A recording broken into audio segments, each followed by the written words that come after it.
about twice a year. 500 pennies since the copper line.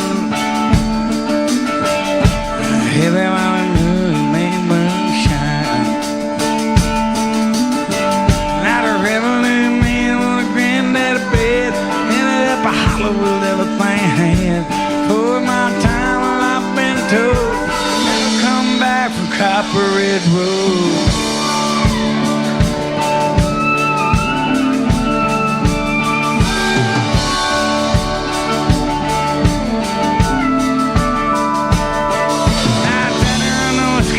Live like dodging, bought an option to make some love. Shot the kind of shit painted on the side.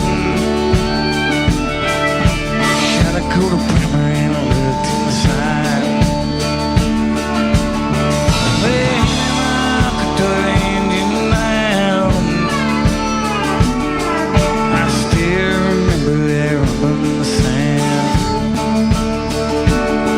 When the sheriff come around in the middle of the night, heard mama crying to someone right. Headed out of nice with a weekly love. Burning down Copper Red Road.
You are right, Sir Rob. Steve Earle always sounds like he's under the influence of something, but I think that's just Steve Earle. But with that, it's going to do it for another No Agenda Rock and Roll pre-show. Thanks for tuning in early, requesting tunes, trolling along. It's very much appreciated. There was a lot of requests today we didn't get to, so throw them into No Agenda Social, and we'll get them queued up for the next big show. It's now time for the main event, though. The podcast that is the heavyweight champion of shrinking your amygdala. Round for round, pound for pound, there is no finer podcast around. I'll be back on Sunday to pump the wattage into your cottage and blast the bass all over your face one more time. So we'll be streaming those bits and bytes for the dames and knights and the rest of you trolls. If you're not a dame or a knight yet, there's an easy way to fix that, Dvorak.org/NA. But until next time, I am Darren O'Neill. These are my last few words. Later. Over to you, Podfather. You are listening to the No Agenda stream, where freedom lives and censorship comes to get its ass kicked. Thank you, Darren. Yes, thanks for going a little bit longer, man. Had to get it all in, and it's in. Thank goodness. Good morning. You're connected to Austin, Texas. Ladies and gentlemen, please rise for your Gitmo Nation National Anthem. In the morning, Gitmo Nation, we are all charged up to be human resource horses and servants in all lands and all ships at sea. From the east to west, down under to the lowlands and beyond. We are happy and distracted slaves. Hear our Gitmo Nation song. Senator Harris says she's proud of her record as a prosecutor and that she'll be a prosecutor president, but I'm deeply concerned about this record. That this is simply not true. She put over 1,500 people in jail for marijuana violations and then laughed about it when she was asked if she ever smoked marijuana. I am proud of the work we did. Have you ever smoked? I have. Okay. And I inhale. I did inhale. She blocked evidence. She blocked evidence that would have freed an innocent man from death row until the courts forced her to do so. That this is simply not true. She kept people in prison beyond their sentences to use them as cheap labor for the state of California. I am proud of the work we did. Have you ever smoked? I have. Okay. Like And I inhale. I did inhale.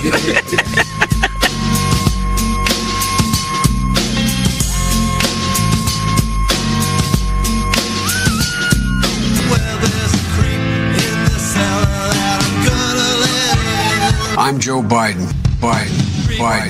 Joe Biden. 150 million people have been killed since 2007 when Bernie voted to exempt the gun manufacturers from liability. Welcome to Kingswood Community Center. Actually, that's the one down I used to work. That's a joke. Didn't know where we were anyway. It's great to be here and back in a place where,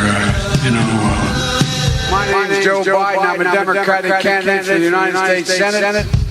Play the radio. Make sure the television is, make sure you have the record player on at night. We hold these truths to be self-evident. All men and women you know the thing. I'm Joe Biden, and I approve this message. Well, in the morning to you. Like the way it ends. That's the best. Yeah, very subtle. We have the best producers. Well, at least they know what humor is. Yeah, they sure do. That particular ending for whoever produced it is, I think, over most people's heads. I think that was... Let me see who that was.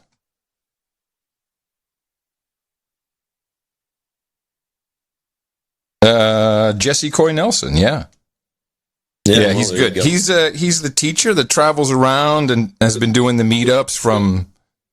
Well, he was in Lebanon, actually. He was in Beirut. He did the meetup. Oh. Yeah, before... Another multi-talented character that we have yes, in our midst. I'd say super talented. Supercalifragilistic talented. All right. Well... Fat lady! Oh, wait. I can't do the fat lady yet. Why? Oh, I have to get... levels. No, your levels are okay. Got to get the pre-show art. Oh, pre-show art. Mm-hmm. Well. Okay, then. I used some pre-show art for the newsletter. Yeah. Well, I'd like getting one with a number in it. There we go. There we go. Your speakers are a tad loud. Ah. Yeah, I turn them up for Horowitz. Yeah, I got you. How's that? 1, 2. Yeah, it came back for just a second. It's okay. I can gate it some more. We'll do it live! Get that some bitch. Yes. I shall. All right, here's the, the thing. You know the thing. You know the thing, man. It's hey, it's the thing. Yeah, I got a lot of info. It was a busy morning. Yeah, before we do anything. Yes? To make it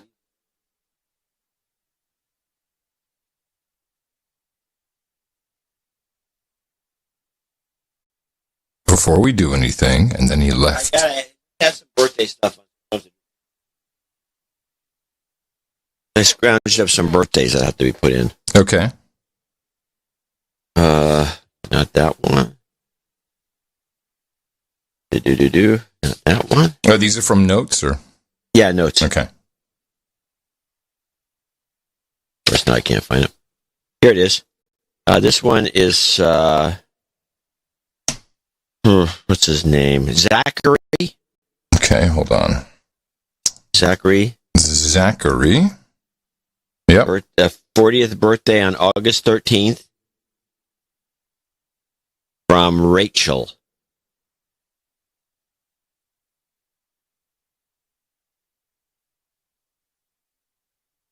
Okay, Rachel for Zachary, the 13th, 40 years old. I think there's one more. Okay.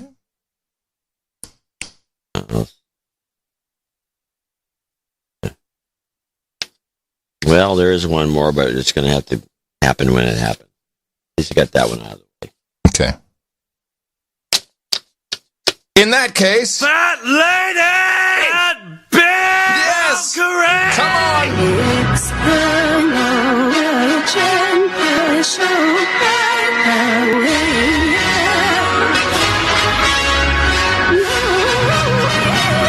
It is time once again to ride with the Valkyries. That's right. All you have to do is pay attention. There it is. Your bat signal. Please go out, retweet the tweet, boost the toot.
test. Adam 1, 2, Curry, 1, 2, John C. 1, 2. Dvorak. No, that is a little too loud. 1, 2, 1, 2. A 1, 2, 3, too loud. Just a tad This too loud. is No Agenda. Too loud. Okay. 2. Listen. Whoa, bless you. What? My goodness, that was a good one. Another one coming. What's coming? Damn.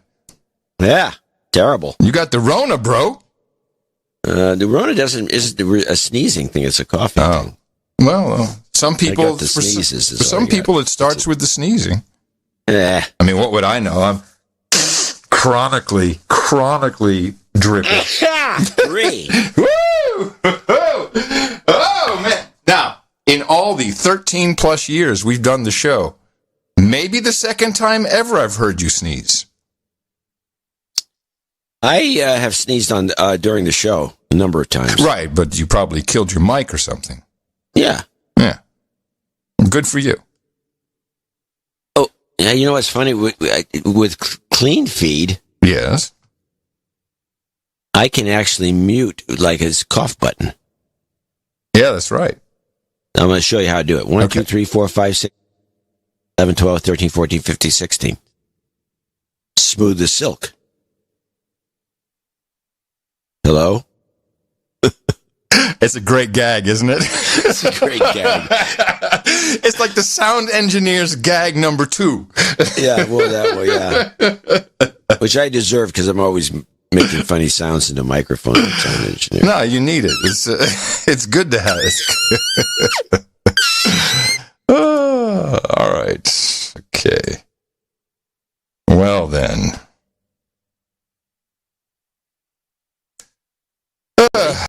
Where are we? Let me just see if Coy.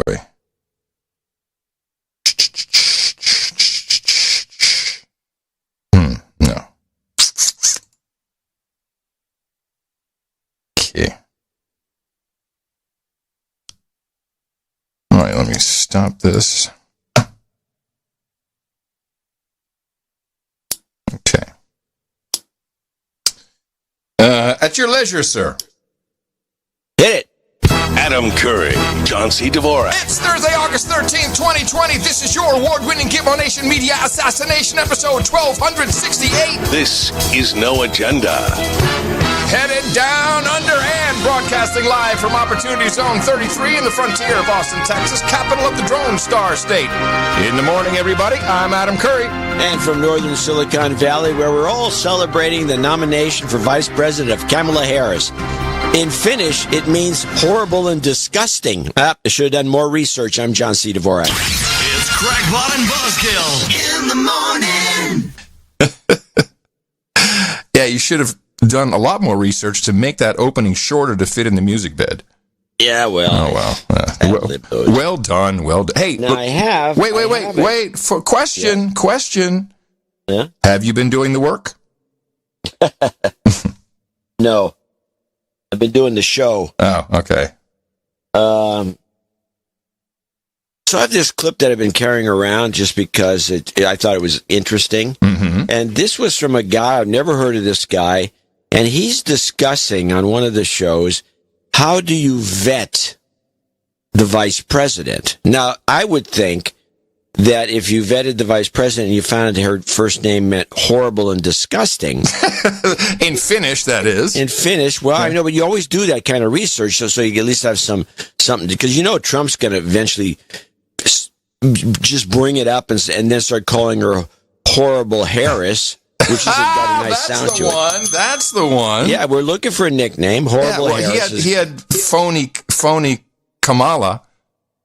Well, yes, and there's a ad that came out talking about phony Kamala. Mm-hmm. In fact, I have a copy of that ad. Yeah, it was ready 2 seconds after the announcement. It was pre-done. Yeah. But I want to play this. This is a vetting of vice president, and this was from WBUR Public Radio in Boston. Former Vice President Joe Biden says he expects to reveal his running mate next week. The presumptive Democratic presidential nominee made that announcement at a news conference yesterday. The vetting process of potential vice presidential nominees is an invasive process. One person who's gone through it likened it to a colonoscopy.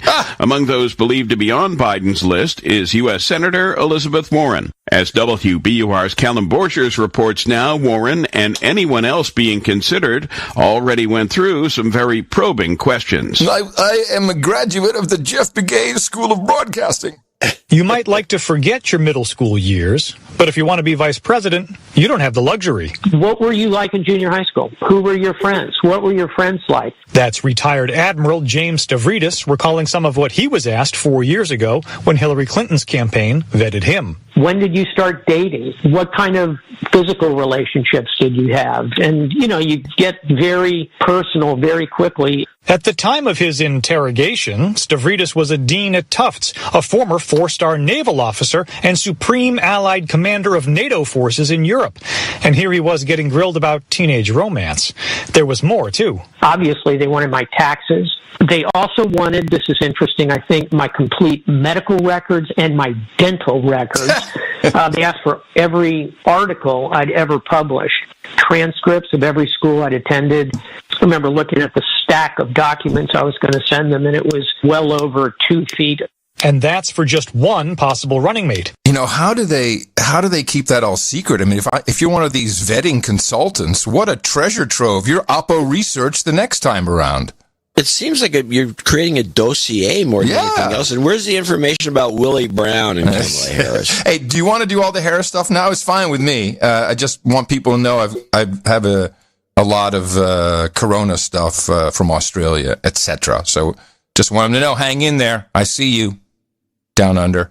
Well, I didn't plan on it, even though I kind of initiated it, and maybe I feel bad about that now. But no, you shouldn't. We can get it out of the way. I've only got a couple of items, so it's not going to go for too long. Okay. Why don't you kick? I'm sure you have an overview. You got an overview of something? Well, I do have an overview somewhere. You caught me off guard, but let's do a couple of things first, a little housekeeping. Okay. For one thing, there's a whole video on how to pronounce her name. Yes, it's Kamala. Kamala, yeah.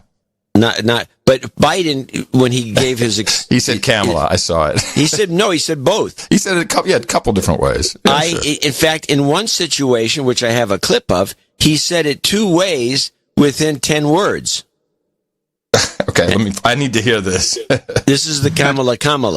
Okay. That's what I asked Kamala. I asked Kamala to be the last voice in the room.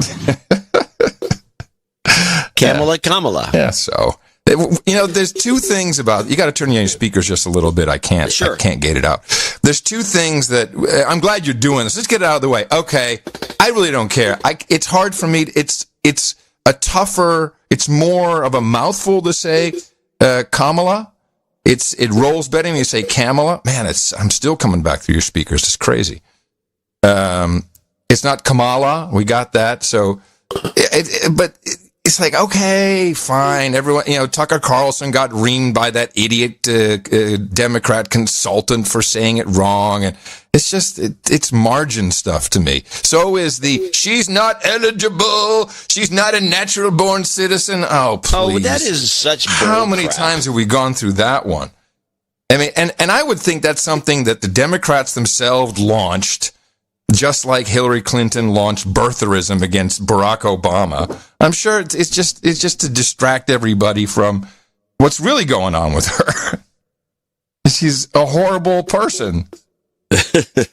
Everybody sees it. She's a cop. Well, yeah, not a great cop. I mean, it's like. No, and then there's the whole, and this has been shut down. Just go look at her Wikipedia. She is, of course, really Indian American or Asian American. If she wanted, she could say she's Caribbean American or West Indies American. I don't know what she wants to call it. But on the Wikipedia page, she identifies as black. So, black people, you got that? You're done. You can't use that anymore. It's ADOS. It's now been hijacked. So now, when they say black and brown people, does that include ADOS? No. she's black. To me, she's brown, if anything, but okay. She identifies as black. I think that's a problem, not for me, but I know who it's a problem for voters. Well, it's funny to listen to the comments on her. You had and they took cameras obviously to Oakland where she was born or raised, and and they went to the park during some big event, and all the black women. Yeah. There's no problem with them. They're happy as a clam that she's been picked. Well, but this is what the Democrat Party's been going. Yeah, the black men, they want no part of this. The Black Lives Matter don't care about black men either. They're a tool. They're a tool. Look at it. How many black men do you see in leadership positions in Black Lives Matter? No, it's like the Women's March, basically. Yeah. Let's play a couple of things. I don't have the rundown that I can find, but I do have a couple of little clips here and there that I wanted to get out of the way, including some very funny clips from C-SPAN where somebody called in. So are we doing COVID or are we going through with Kamala? This is Kamala. Oh, I thought we were going. Okay. Oh, you wanted to jump right to COVID? You know, people, it's important for the rest of the world. Well, I'll tell you what, because these clips are funny. They should be held. Oh, yeah. Well, if it's funny, hold it for after the coronavirus. But shit. I will say, I'm looking for any other stuff I got. I got a lot of COVID international updates. But before we do that, let's just at least go to one quick Biden clip that came from that announcement. And this one I'm just as kind of almost an Ask Adam, but it's not. Try this clip. Biden old saying. The governor should thank me more. As an old saying goes, give me a break. When has "give me a break" been an old saying? Oh, it's been around since the 80s. It's not a saying. Yes, an old it is. Saying is like, a stitch in time saves 9. Well, he didn't. It's like it's just like going like this, saying this. As the old saying goes, get lost.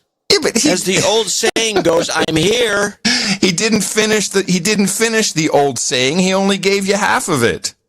It's give me a break. Give me a break of that Kit Kat bar. We all know what he meant. Yeah. Anyway, okay, let's go to COVID. Glad we did that. Get the rest of this stuff out of the way. All right. Well, let me first share some numbers from Florida. Florida all of a sudden was on the rise. Stuff was on the rise. This is what's going on. Florida, they can't keep their shit together. Well, if you want to let me intro into that, how about doing the COVID Update USA from Democracy Now!, where she exaggerates the problem? Florida and Georgia have reported their highest daily death tolls since the start of the coronavirus pandemic, as the U.S. recorded nearly 1,300 new deaths from COVID-19 Tuesday. Texas and California reported near-record rates of infections, and Wisconsin passed the 1,000 death mark. The Big Ten and Pac-12 college athletic conferences each voted to postpone their fall sports seasons, including football games, a multi-billion-dollar industry and major source of revenue to universities. President Trump lashed out against the move, telling Fox Sports Radio in an interview it would be a tragic mistake to cancel football in the fall. Meanwhile, in southwestern Georgia, a second prisoner at the Stewart Detention Center, a for-profit immigration jail, has died of COVID-19. The 70-year-old Costa Rican national, whose name hasn't been released, is the third asylum seeker to die in ICE custody in the last week alone. Oh, my goodness. Hey, we're all dying here in Texas. Thanks for the update, Amy. Didn't realize that. Why is it that we can barely have anyone in the restaurant, but the buses, it's okay to ride in them? Just tell me how that works, okay? Just tell me how that works. Well, I'll tell you what. Okay. Buses are public transportation, and they're very important to the working class people. Okay, thank you. Thank you for this important Nobody needs to go to a restaurant. No. The people don't need jobs either. Let's talk about the Florida numbers. Yes, record numbers. Surging. Luckily, we have Fox 35 on our side. Florida's daily coronavirus case. I'm sorry. This is one of those where our producer caught it on his phone, but it's worth it. Florida's daily coronavirus cases jumping back above 8,000 today. Many of those cases are from down in Miami-Dade County. Fox 35 News continuing to question the numbers, and it turns out many of today's cases were actually from weeks ago. The Florida Department of Health says a backlog of 4,000 positive test results were received today from a lab in Miami. Some of those positive tests are from as far back as June 23rd. Okay, thank you.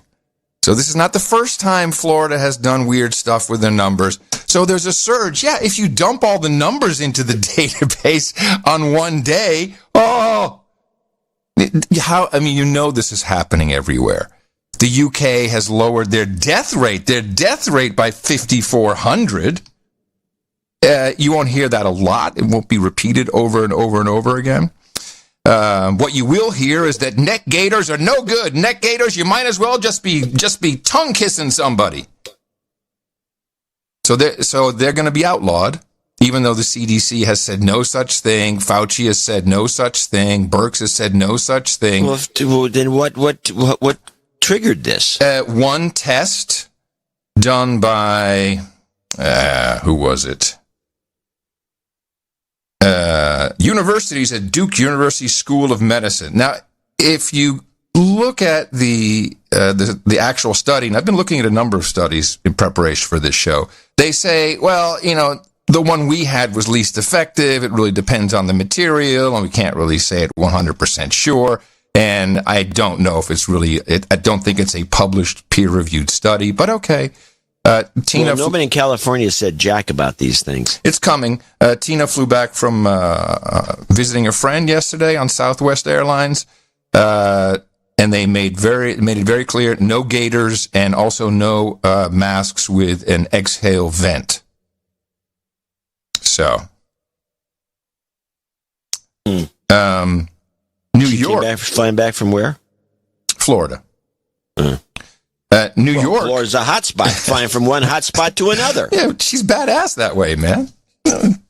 Honey Badger don't give a shit. New York, though, has they're starting the mask force. The mask force, and they will have mask force announcements on all public transit every 15 minutes, and they've given a little script for the conductors to read. Anonymous of Dog Patch must be getting a kick out of this. Why? Well, he's mentioned before that this is like a Sharia state that we've created for ourselves. It's nothing to do with Muslims. It's just the way it seems to be working out. All we're missing is guys in the street throwing acid in women's faces. Don't give them any ideas. Crazy. So the conductors will have to say stuff like, masks are required on the subway. I look out for you. Please look out. Wait. The riders, welcome to Manhattan Transport Authority. Masks are required on the subway. I look out for you. Please look out for me. Wear a mask at all times while riding the subway. Oh, I'm doing a Texas guy for some reason. That's pretty good. Ladies and gentlemen, masks are required. It's not quite as distorted as the actual subway speakers. The MTA wants to thank you for wearing your mask today. Let's keep New York healthy. Let me see if there's more. These are good. They should take mine. Why should they let the guy? Oh, here it is. Oh, here's the one. Attention, everyone. Attention. This is your conductor. Face coverings are required when you ride with us and need to cover your mouth and nose. My co-workers are coming through the train with free masks. Free masks for anyone who wants one. Look under your chair. There's a free mask. Wouldn't that be cool? Did it like Oprah an Oprah deal? Be safe, and thank you for riding with us. So that'll be what if you take. Talk about a germ vector. Yeah, exactly. The New York subway. Exactly, but don't open the restaurants. No, don't you dare open the restaurants. In the U.S., I mean, it's great if you look at the CDC's website. They have an updated graph. We're down. We're at almost at zero. And it's whatever smoothed over average that they present. But the graph I put it in the show notes. It's so good. It's over, but not in the rest of the world. We've got everything cranking up, although, the UK with their numbers, this is what I was talking about, the 5,400 deaths. They had they had to take those off because it turns out that the flu and pneumonia has killed 5 times more people than coronavirus in the last month. Oh, that wouldn't surprise me. So they're counting, influenza and pneumonia. They're going through the exact it seems like every country goes through the same thing. In fact, now they're kind of coming back. We've already had a Black Lives Matter rally in the UK. But now, as part of the template, it just seems like we had lockdowns, lots of media just in your face telling you you're going to die, models that, 2 million people, confusion, different charts, daily updates, and then all of a sudden protests, Black Lives Matter, what? Police are killing black people. It seems to be going this way in the UK as well. Here's a Labour Member of Parliament, Dawn Butler. But I think, in a way, it shows you the bias and the assumption that happens when you see black people in a car, driving, that they're automatically saying, we need to check that these people are here for the right reason, that they are not criminals.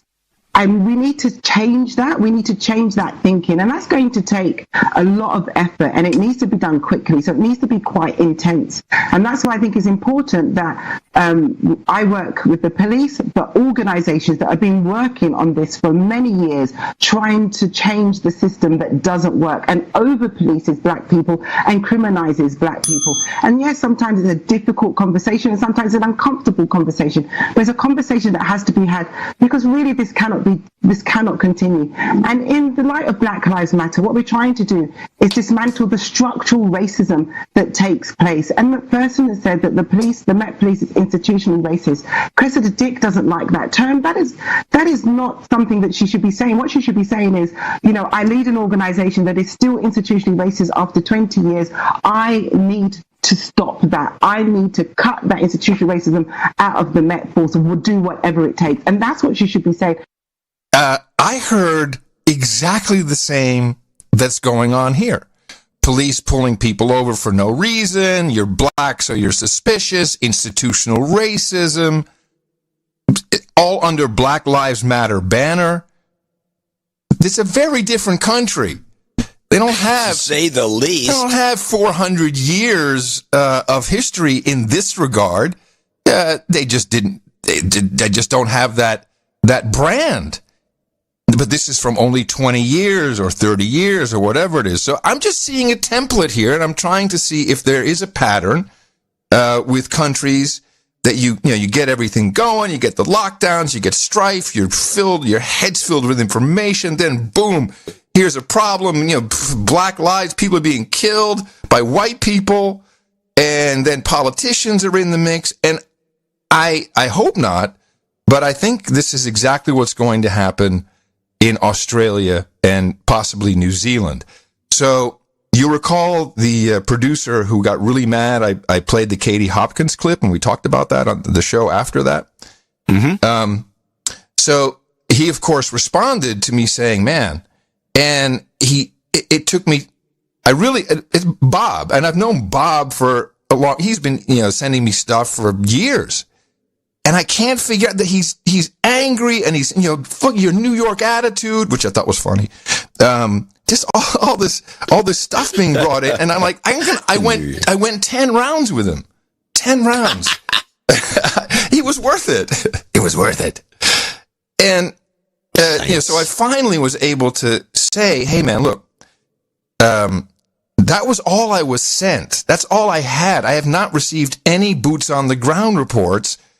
Certainly not any clips that are usable, and I really don't understand what's going on, and you're bitching at me because I played the wrong clip. So I think it dawned on him, and so he was able to, and of course now he's flooding me with stuff, but it's really, and I put all of his updates in the show notes, but I think we can kind of distill it down. First, I'll give you an update just so you get the urgency of what's going on. This is only pretty much in the state of Victoria, so the Melbourne region. This is what they've been deluged with. First things first, there are 15,251 confirmed aggregate cases of coronavirus in Victoria. That's 331 new cases since yesterday's update. I'm saddened to have to report that there are now 246 Victorians who have passed away due to this global pandemic. That is an addition of 19 further deaths. The number increases by 18. It's the same as yesterday. There's reporting done in quick time, and sometimes there's just a need to reconcile. So 246 is the accurate total. It was only gone up by 18, but there are in fact 19 additional Victorians who've passed away. I can't provide too much detail, but what I can, I'll now go through for you. One female in their 50s, one male in their 70s, 6 females in their 80s, 4 males in their 80s, 4 females in their 90s, and 3 males in their 90s. Okay, so that piece of information we here have been trained to listen to. It's like, well, what were the ages of these people? And if you break down the numbers, 78% of the deaths in Victoria are people who are in what they call aged care, a nursing home.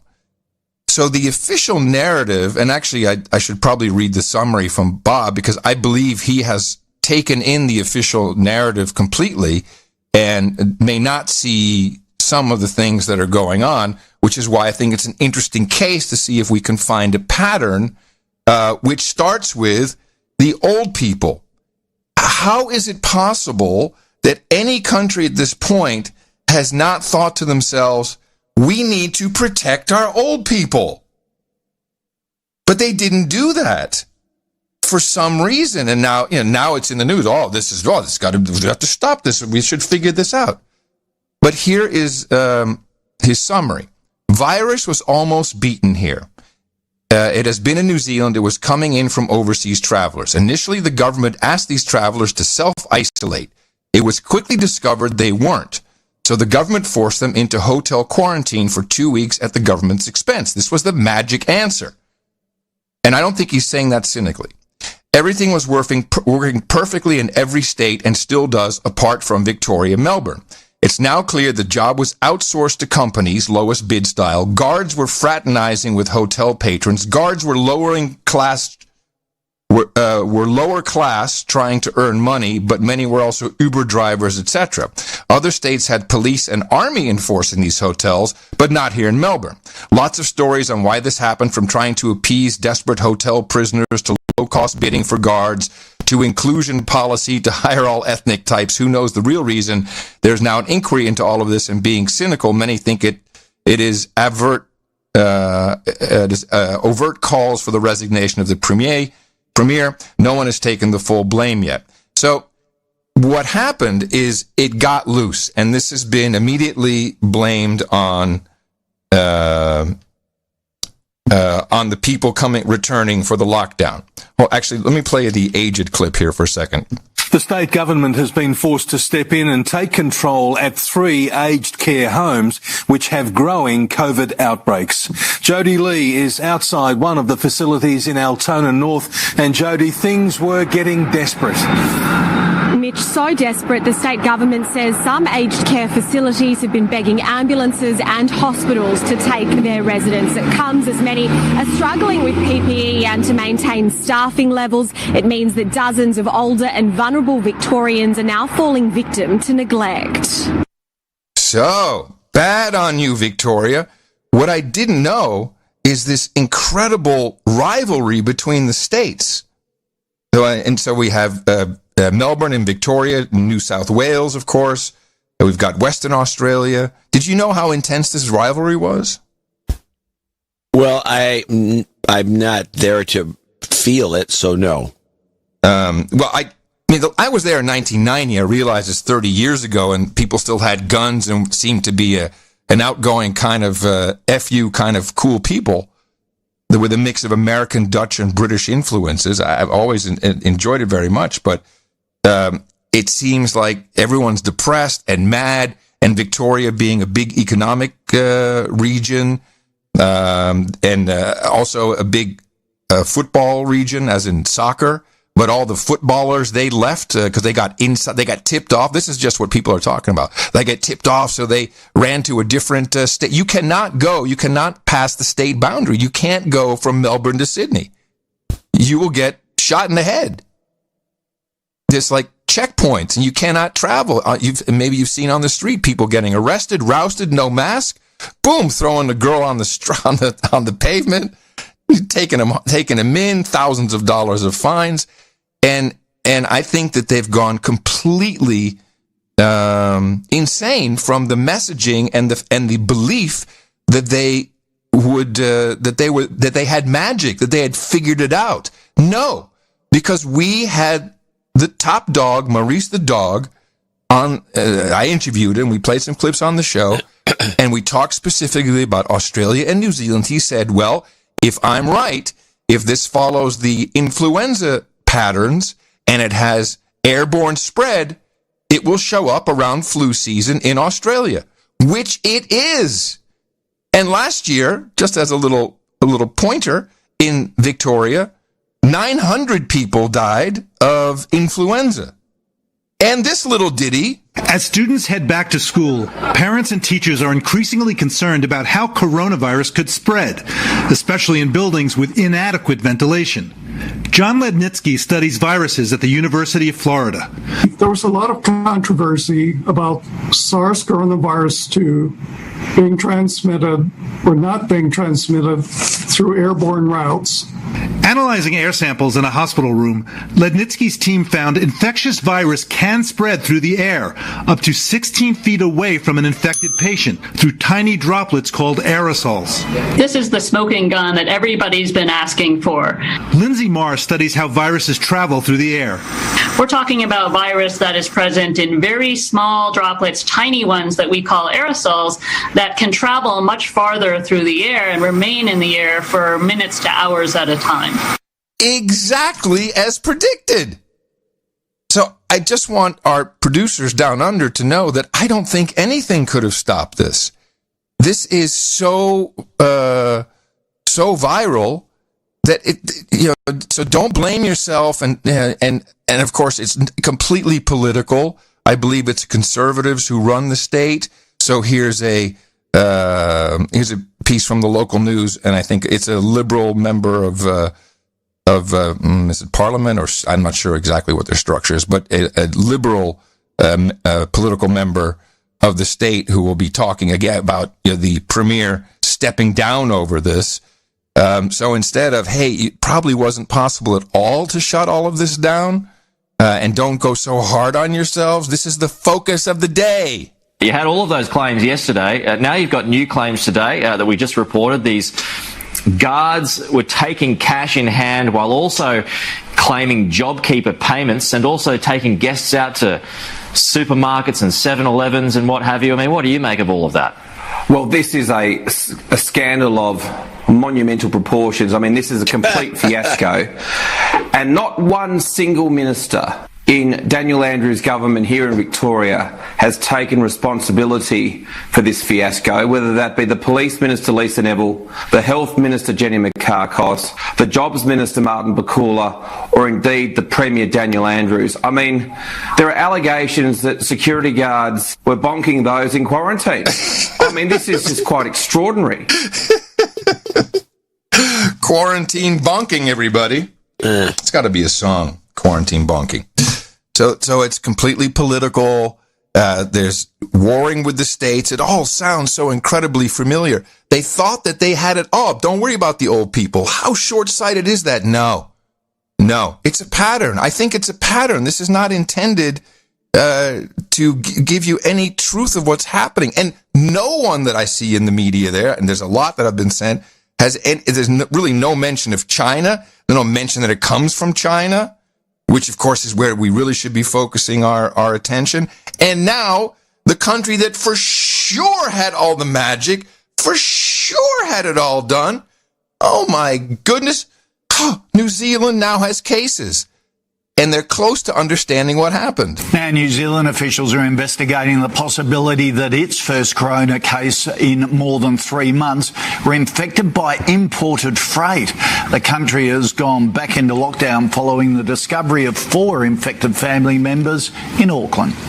The alert level that we are implementing here in New Zealand was not implemented in Victoria till some weeks after their first cases reappeared in the community. That is why we are responding strongly and quickly again. 4 other people who had contact with the family are considered likely cases. Remember the same thing the dog said? Meat packing plants, it's all about the humidity. The stuff can hang around for hours on end in that kind of environment. So also, sorry? Well, a couple of things I want to straighten out. One is that Daniel Andrews is part of the Labour Party. He's not a conservative. Okay, thank you.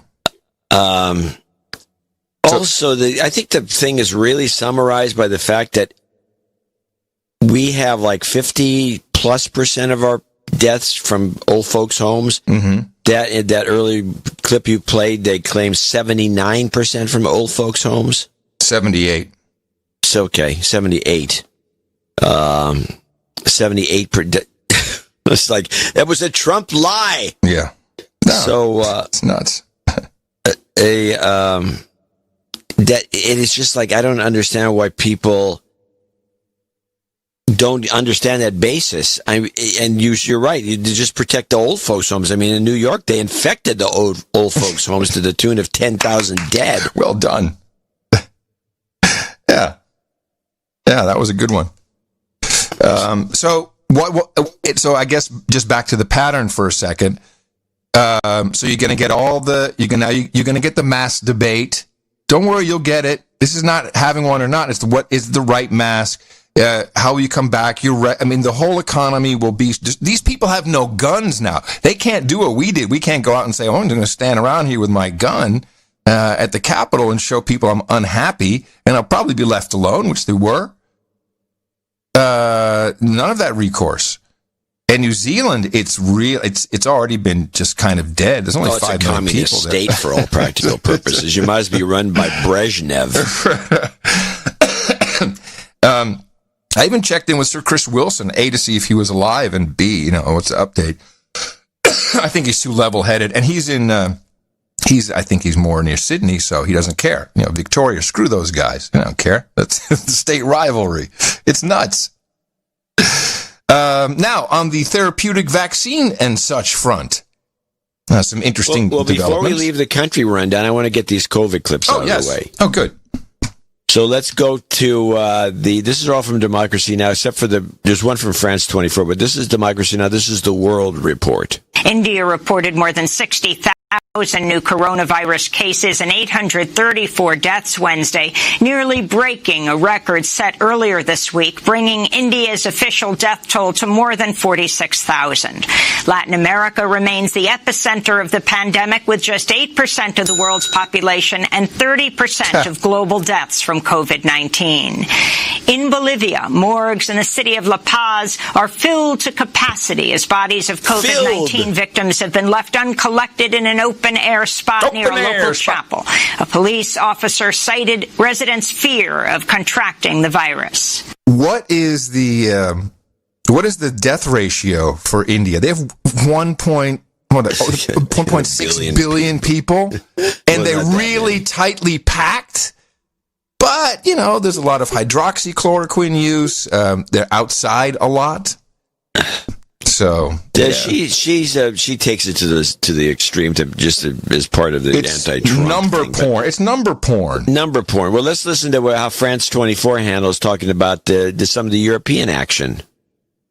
Well, staying with Europe, the coronavirus appears to be circulating at a faster rate here in France, with health officials saying the indicators used for tracking the virus have clearly worsened. Wait a minute. Faster? What are they saying here? Let me hear that again. Well, staying with Europe, the coronavirus appears to be circulating at a faster rate here in France.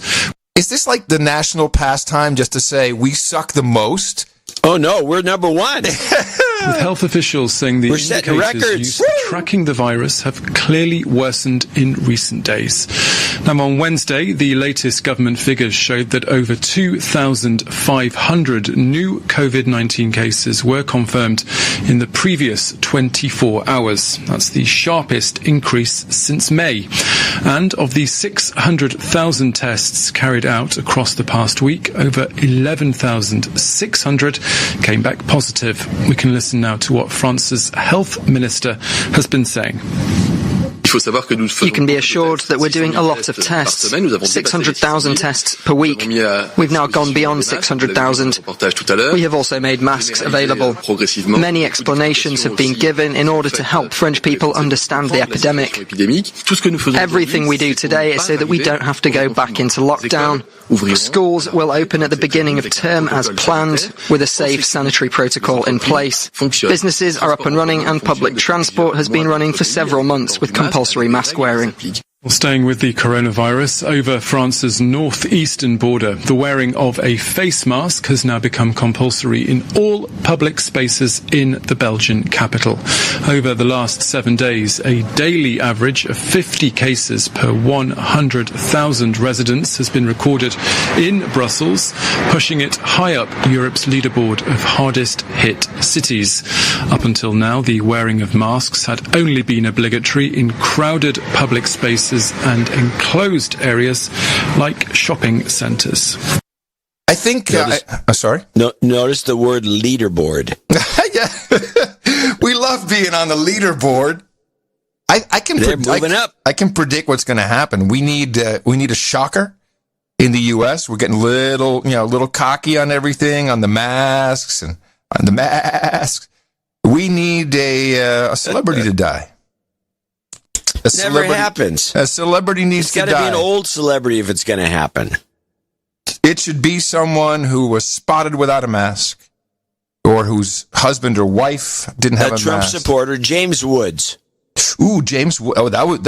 Now, they're going to have to go. They're going to have to find somewhere killing him. I already hear he stays away from boats. Well, that's smart on his part. It stays away from small planes, I'd say, too. Yeah, the general. Shia LaBeouf, he might be one. Someone's got to go. I mean, to hammer it home. Kanye would be one to take out. If No. That would, yeah. Okay. No, that's not going to work. That's not going to work. I don't know. I've been waiting for a celebrity to drop dead from the corona. It's such a virulent problem, and Hollywood's filled with people that like crowds. People we won't miss. People we wouldn't miss. It's okay. But this is not happening. I'm not seeing it. I don't want to be condemned because I'm on a death watch for celebrities. But you think how many celebrities there really are? And I mean, there's a percentage. You got to have one. There's at least someone's got to drop. How many do you think of real 10,000, 20,000 real celebrities, that brand name celebrities? Hold on. People are suggesting. We have suggestions. Michael Moore, Phil Collins. Now that would be a shocker. That would be that's the kind of level you want. Why Phil Collins anyway? Michael Moore is funnier. Nah, There's no newscasters. They're out and about constantly. All the media, by the way, is mostly exempt from many of these rules, and they can go floating around. Yeah. And they're floating around, a lot of them, and they're some staying at home, but most of them float around. I don't see it. I'm waiting. I mean, I know there are people that have died that tend to be in an old folks' home. Yeah, they're old. Yeah. And they're, Well, sorry. So schools got a lot of notes from teachers about schools and homeschooling. They say, really, we speak from a very high point of high privilege. Here's one of our teachers. You were talking Sunday show about how many school districts were going to or talking about going to online learning. Oh, this online learning in general, not just homeschooling, but homeschooling through the Zoom. There are two groups who this does not work for. The first is the poor who can't afford or don't have broadband or even dial-up. It's true. As for the second, 30 plus years ago when I lived in Silicon Valley, this particular producer says, I had a girlfriend who taught kids with learning disabilities. This included having been a principal at one that only taught kids with problems like severe dyslexia using a unique system developed by a woman in Seattle. At one point, we set up an office at our home so she could do one-on-one consulting work with them. Well, if there's one thing that was clear is that kids with dyslexia, and there are others who have far worse problems, require in-person, hands-on, one-on-one teaching to get any benefit from school at all. Many were behind their peers before the pandemic, so imagine where they are now that schools are closed. Standard online teaching for them just doesn't work. And he said, before I retired, I spent 8 years working in the training department of a company that made slot machines and software for running casinos. I created hundreds of online learning courses and videos for employees and customers. As useful as they were, the need for in-person training kept our classrooms filled. If adults without learning disabilities don't find online courses sufficient for their needs, what does that say about kids with or without learning issues? And these days, as you know, most kids have a learning disability. Well, there's also the point that these kids aren't being served with the instructors. They already had a couple strikes. It's not as though the very poor are that enthusiastic about school and they learn in the classroom. Many of them don't even go to the classroom. And then there's situations like this. See if I can find it. Well, just why I say the poor is where you have two parents who have to work and the older child has to stay home and babysit the younger children because they can't afford. There's a lot of that. There's a lot of that. There's a lot of models for poor. Here's an interesting story. This is the WTF story of the week. Okay. From Democracy Now! A Michigan judge has closed the case against a 15-year-old African-American student who had been sent to a juvenile jail in May after she failed to finish her schoolwork online. The girl, who's known simply as Grace, was released from custody in July and has now been removed from probation. Yeah, this story is a couple weeks old, and it was a domestic dispute situation. The cops had been there many, many times. She'd been removed from the home before. She and her mother came to blows. And that's how Amy presents it? Do we know it's the same story? Yes. This story was just ran yesterday. That is the exact story. Okay. Yeah. It's not that it's old, it's just I can't believe that ran yesterday and they won't report what actually happened. It's just another Orange Man bad What thing. are you saying? What do you mean they won't report what happened? What? Yeah. All right, I want to get to vaccines, but first, this was surprising. This is a healthcare professional doctor. She's triple board certified. She's a hands-on physician in Florida, and she was asked what I have to say might qualify as a great question because I have not heard it asked. What exactly does the CDC recommend when someone shows up at your office and they have COVID? Have you heard anyone ask or answer that question? Well, how would you know that someone has COVID when they show up at your office? Well, when they've been tested. Do you know what the procedure? So you're telling me what the procedure so somebody has been tested and shown to be positive, and they show up at work.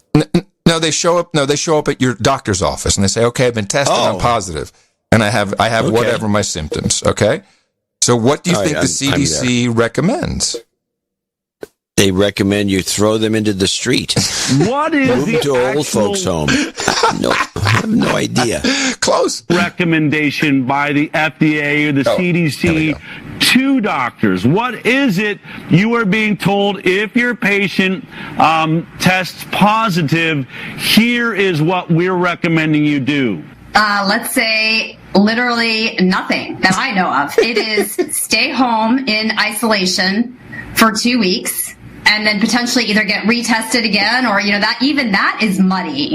And I think one of the biggest points throughout this is people have become so fear-based because of the fear-mongering mainstream media that most people are living in their amygdala, this reptilian, fear-based part of our brain. Yeah. And when you do that, critical thinking is out the window. So people they've lost critical thinking. They're reacting with this, immediate response from programming. So for me, it's look at medicine. It is not black and white.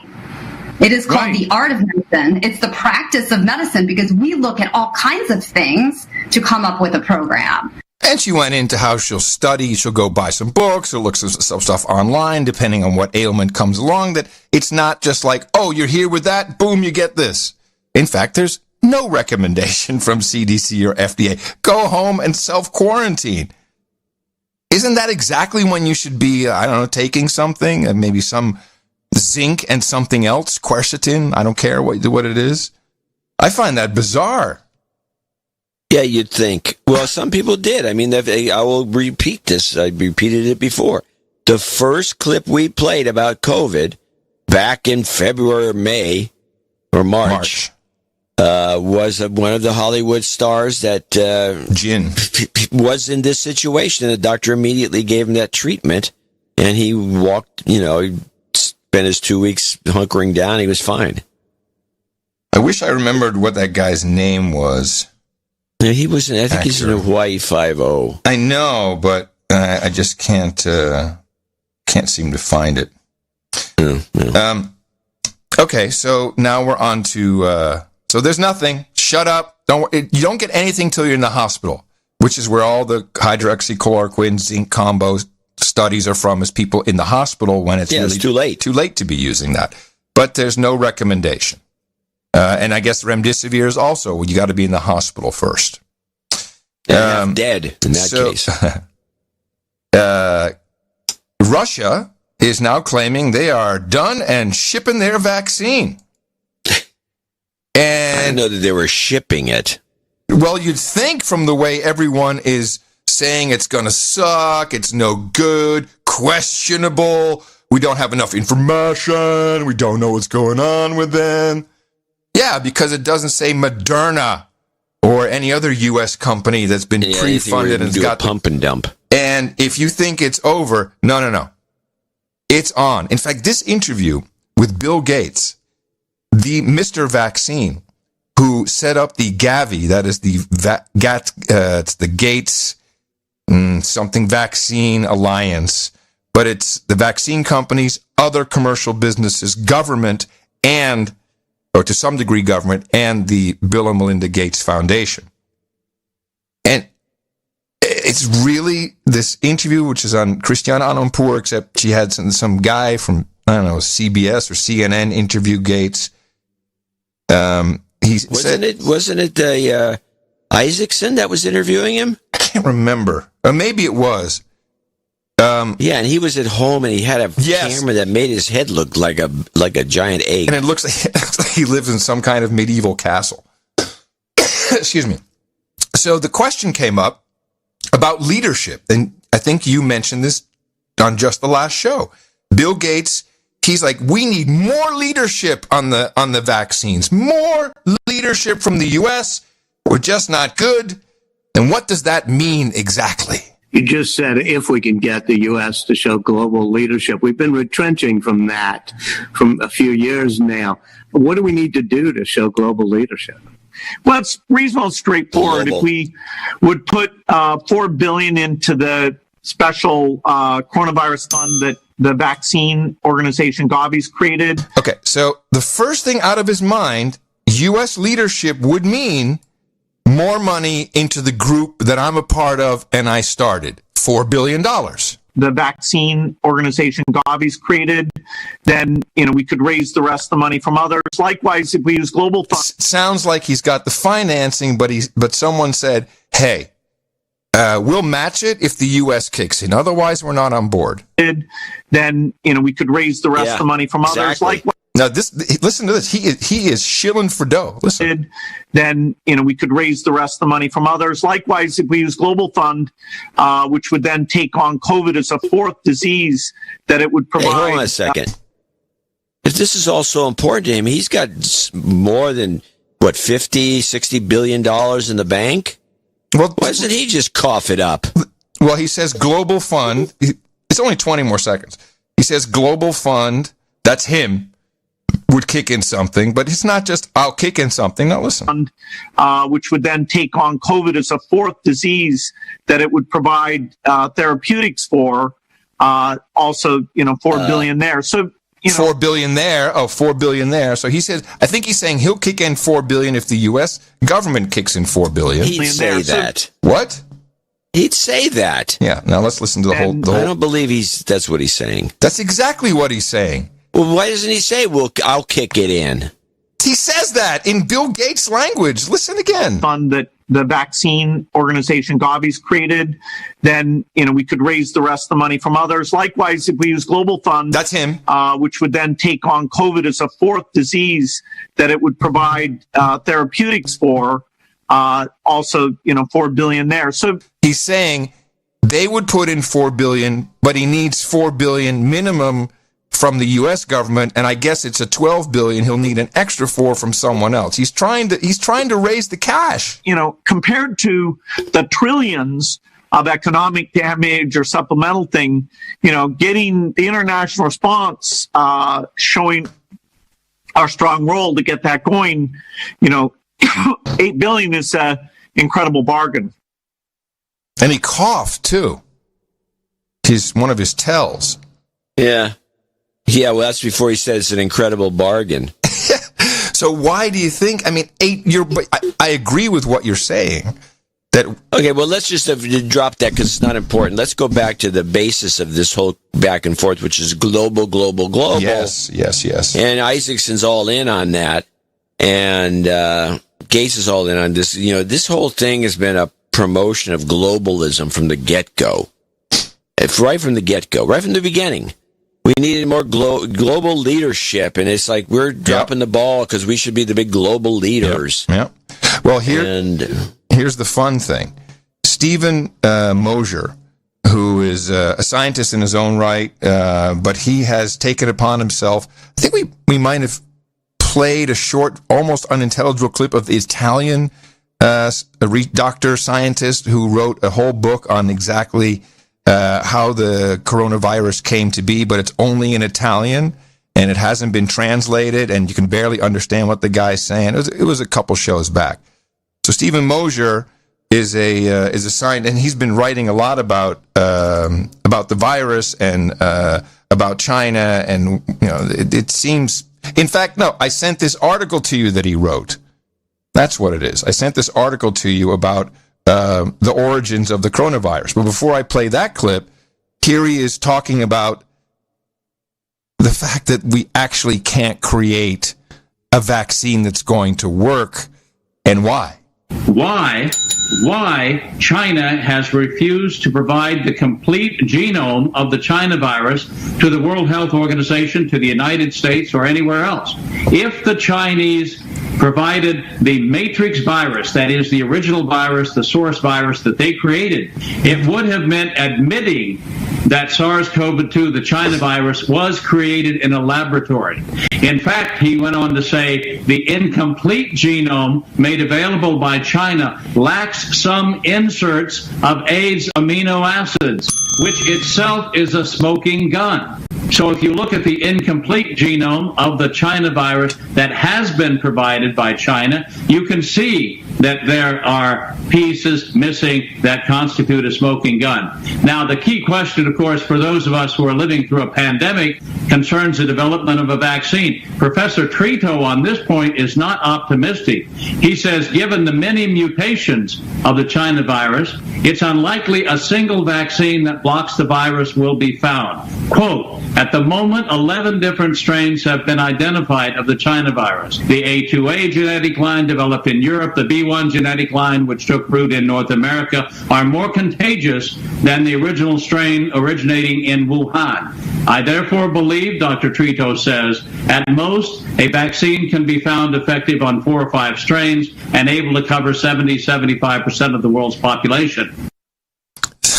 So I guess we never got the original genome. Well, that's news to me.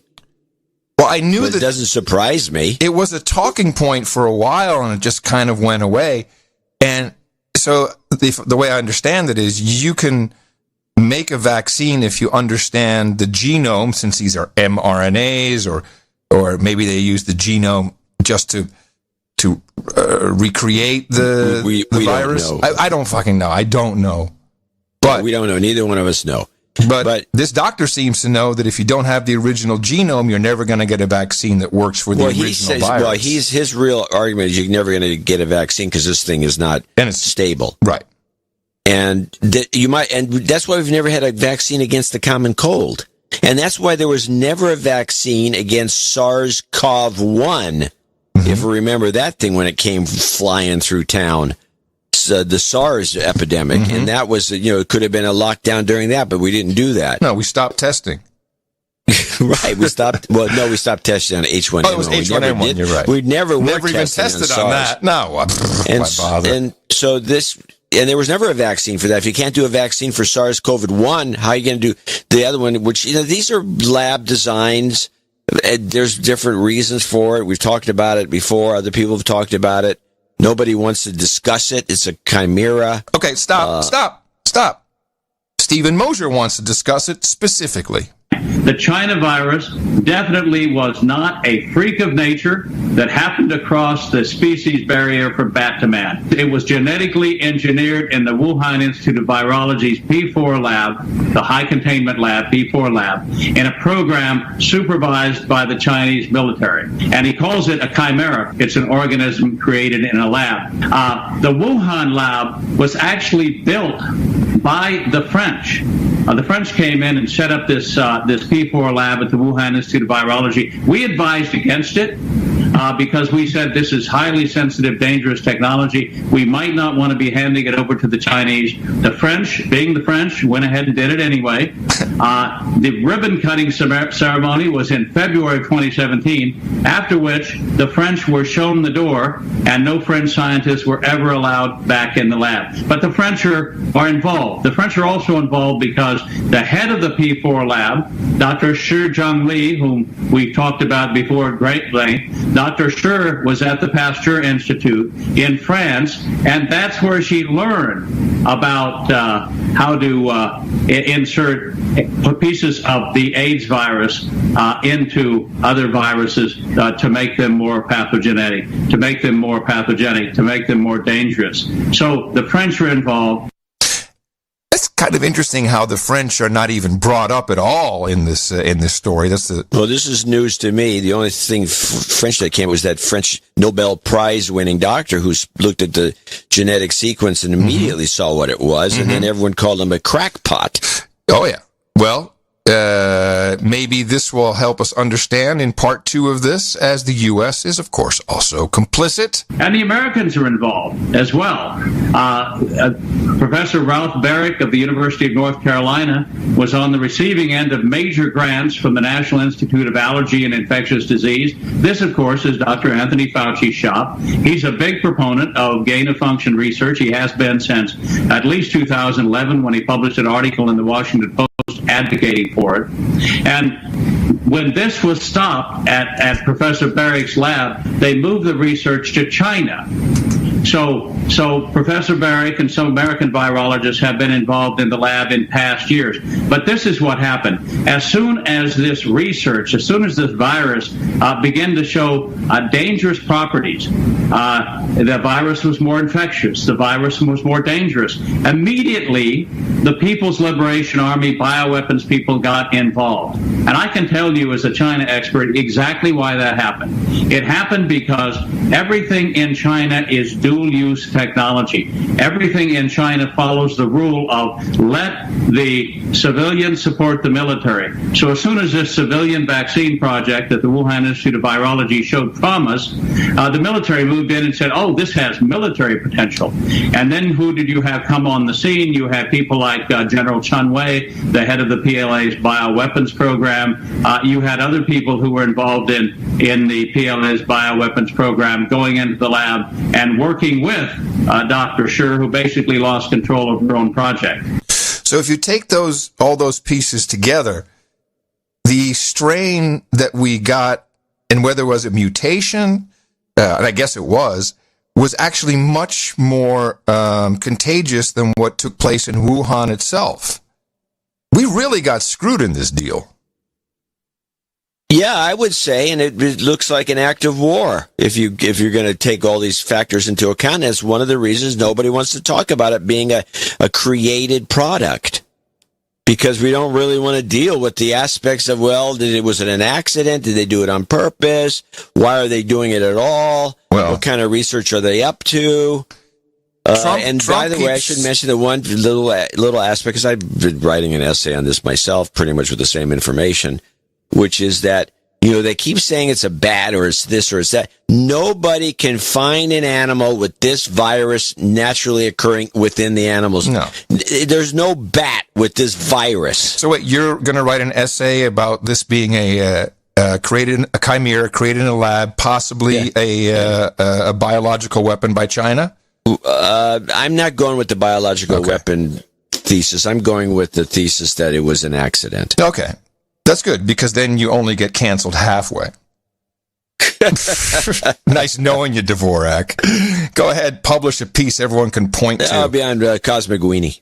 Yeah, I know, but people are going to point to it and tweet it. And, you know what it's going to be. You know what they're going to say. We've talked about it on the show. Pretty much the essay has been discussed in its entirety on this show. I know, but why, man? Why would you write that down? Why would you leave a permanent record so easy to virally distribute? Yes, because people need to realize that we're being buffaloed with the official stories. Well, maybe I can help get people interested. There is no bat with this virus. Maybe I can get the younger people interested in your work, since they are now also on deck.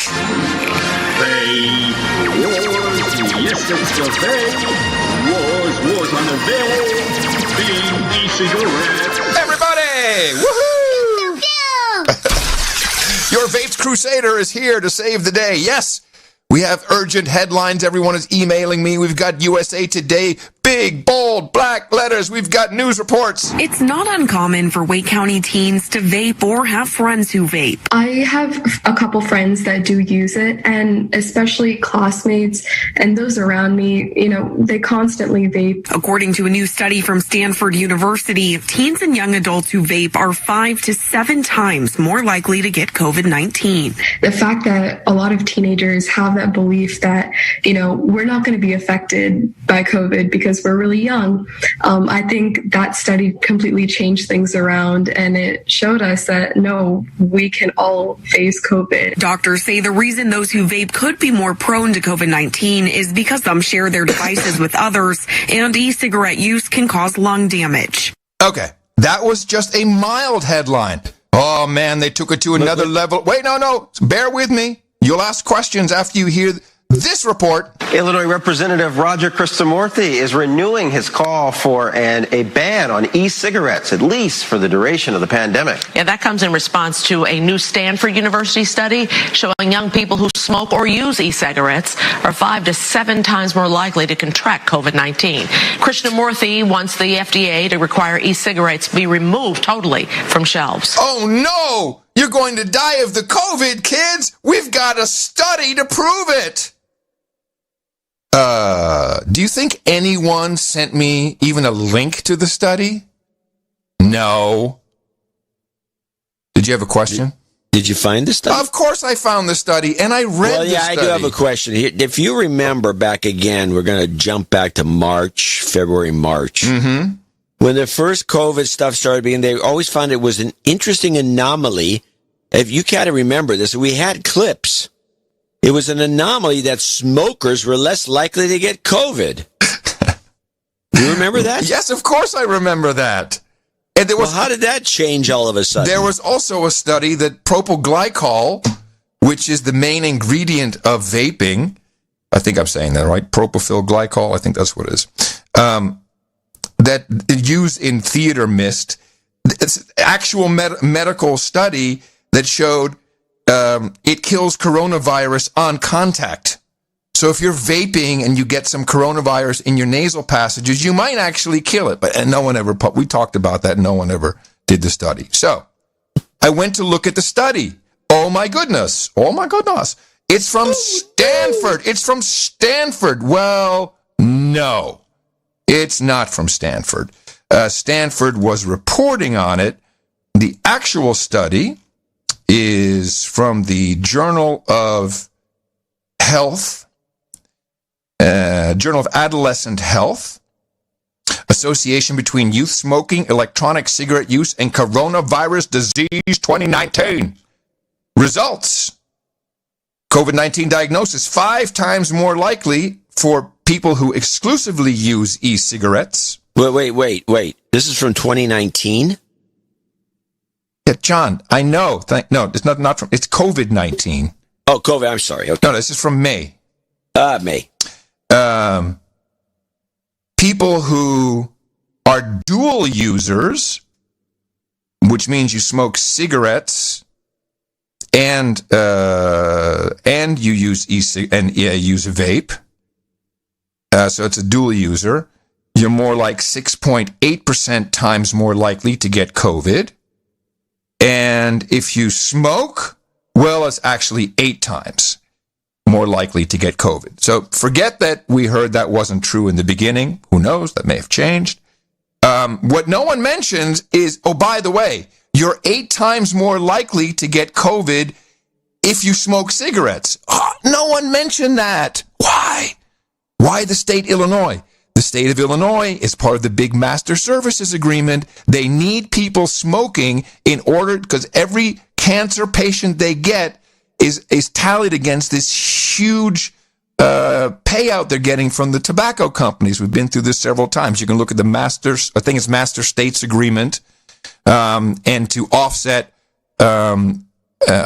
people smoking less, they came up with all these financial instruments, which were kind of based on, well, we're going to get these payouts for all these people over time, and people started to smoke less and less tobacco, some moving to vape, so they have to kill off the vape entirely and introduce the IQOS, I quit ordinary smoking, which just 15 days ago got the FDA nod to be marketed as an MRTP, which is a modified risk tobacco product.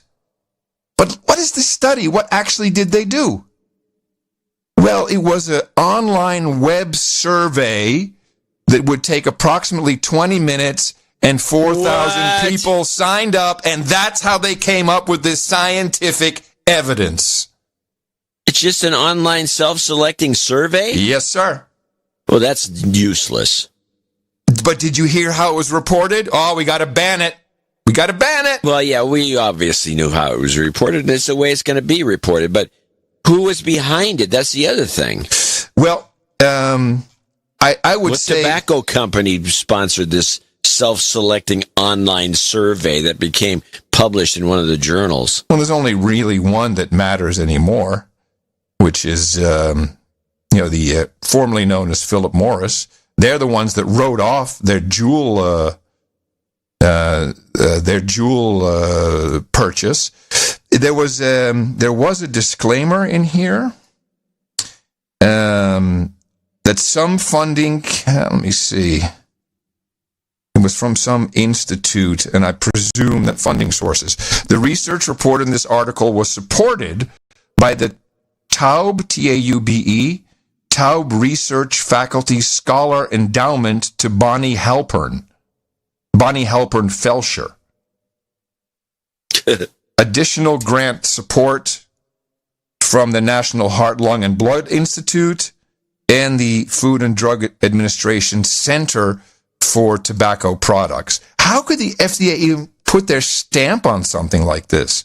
And how much did they have to pay for all these people for an online survey? A web survey. Just sign up for Survey Monkey and do it yourself. Exactly. So I don't know. Maybe someone can help with the Taube. That actually. Okay. This is a Stanford deal. Okay. So its funding came through some endowment at Stanford, and they farmed it out to the Journal of Online Health people who did an online survey. Yeah, it's unbelievable. So I would say this is a scam, and just pay attention. This is your...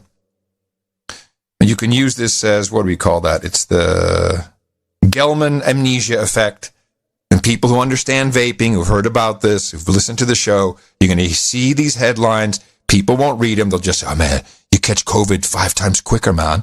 And the gall of them to say between 5 and 7 times because they didn't say if you also smoke cigarettes, you have a higher percentage that you could catch. No. They just say 5 to 7. It's obviously a PR ploy.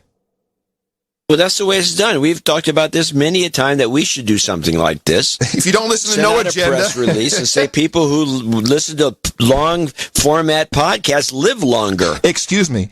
People, that's actually not bad. People who listen to 3 hours of podcasts, no, we got to come up with the right messaging. We can do this. Long format, that's, 2 hours plus. I mean, I would prefer it just be people who listen to No Agenda just don't die. Well, you can't ever do that. They don't die. I mean, that used to fly back in the day, but no longer. Okay. I just want to say, I think that's fair. People who listen to No Agenda live longer. Proof. They probably do. Yeah. It was just, that one really, I thought that was so interesting. And I'm sure that USA Today took money for it. And it looks like one of these local, like I've seen on local stations. So I have a feeling it's probably a video press release that went out. No, I think it's a local buy. I mean, I don't think it's a video. No, they're reading the story. Oh, okay. Well, then this is just a press release. It's maybe a native ad. Maybe. I mean, that's a long shot as far as I'm concerned. Hey, we're going to advertise our new device on all of your affiliate stations. We'd like you to. That's not native advertising. That is just kind of just a plain convincer. Look, we're going to spend a lot of money, but that's not the same as native advertising. Okay. It's pre-native advert. It's pre-advertising. You don't even do a native ad. Whatever it is, it's not news. Don't do native ads for this bull crap when it comes out. You can be sure. Now, can I just tell you the reason why? The number one reason why, according to this study, why there's that huge increase of possibility of contracting COVID. Why? When you hear that, what do you think? You think, oh, wow, it's about the smoking. It's about the inhaling, right? Well, I thought they said it's because of passing the thing around and you catch somebody else's spit. The number one is because people who vape touch their face more. That's the conclusion of the study. Really? Yes. That's the conclusion. It's not about what you're inhaling that says, inhaling vape and tobacco is not good for your health anyway. But the problem is people are touching their face. And that's what this headline is about. Instead of, kids, if you're vaping, you shouldn't vape, but don't touch your face. But no, we're not going to help any citizens out with any news they can use. Let's scare them. Huh. Yep. That's our news media. What are you going to do? What are you going to do? They suck. Okay, that's a good opening clip. Excellent. Well, we don't suck. And with that, I'd like to thank you for your courage and say in the morning to you, the man who put the C in cigarettes are just as bad as vaping, John C. Dvorak.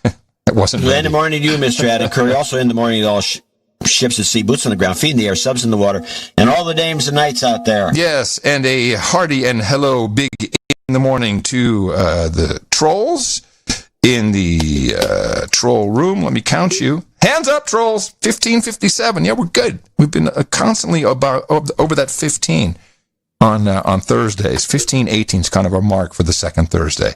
Yeah, the troll room is where you can hang out during the live shows. There's also podcasts on the stream that you listen to simultaneously. It's like a multimedia type deal. You're listening to the podcast. You're trolling along with your other trolls in the troll room. While you're there, ask Doug. Anyone can tell you how to do it. For an invite to noagendasocial.com. It's really true. We say that consistently. So don't just go there. Get an invite from the troll room. That hurdle is there for a reason. And sign up for noagendasocial.com. This is our federated social network. A great signal-to-noise ratio. And I know, but people love it because it was down for a little bit a day or two ago. And the amount of freak out that I see shows that people really do enjoy it. So go have a look. No Agenda Show, No Agenda Social. Then we would like to thank our artist for episode 1267. We titled that one The Trust Stamp. And it was Darren O'Neill who came in with a simple but very effective Great Reset button. It looks dynamite on a white background webpage.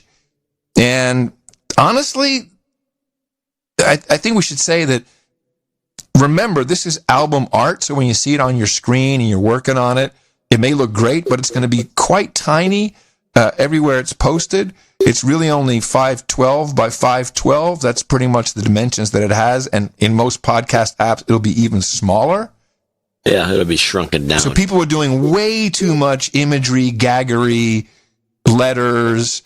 You know, like the Monopoly art was a nice idea, but that doesn't translate. You don't see even colors. All the gags that are in there, you don't see the gags. It's very hard, very, very hard.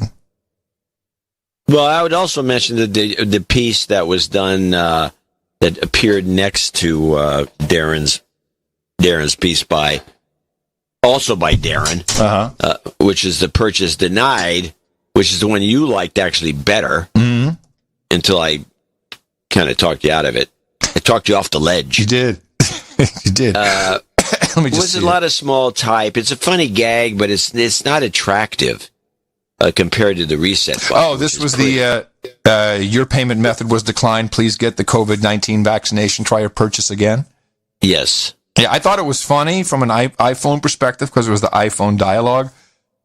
But you did talk me off the ledge, and you were right. And that's exactly what happens as an artist. I'm sure you're looking at it like, it's great, I'll put this in, and you kind of lose sight of the fact that it's going to be pretty small. Man, the No Agenda, I have to blow it up to even see what it says. I can't even read our names. It's too bad because, there's a lot of good, so the No Agenda Monopoly Board, which if you haven't, you should look at it. Every single place that's a property is funny. You see, you've got the Black Lives Matter with Trump Tower. Even if you blow up to full size, you still can't see it. You can't see it. I would love to have that on the wall as a poster. It'd be a nice big piece of it. Yeah. Like 1 foot by, let's say 1.5 feet by 1.5 feet, 18 inches by 18 inches. I'm sure it'd be hilarious. It'd be beautiful. Be a nice poster. Yes. On the wall. So, noagendaartgenerator.com if you too want to be critiqued for all the mistakes you make. And once in a while, we do that now. It's one of our new things. It's not one of our new things, but we take it seriously. There's so much work that comes in. And please, everybody go to noagendaartgenerator.com. Look at submitted art. You could just see thousands and thousands. You can see some of the filthy pieces we pass over. Yeah, that's in there too. I mean, we're up to 17,268 pieces of artwork in the art generator. 10 times as much, more than 10 times than we have episodes. Thank you so much, Darren. Thank you to all the artists for bringing us the value. Even just being able to talk about it is valuable. Having the, using our brains to figure out what'll work best, what pops. Thank you so much. NoAgendaArtGenerator.com.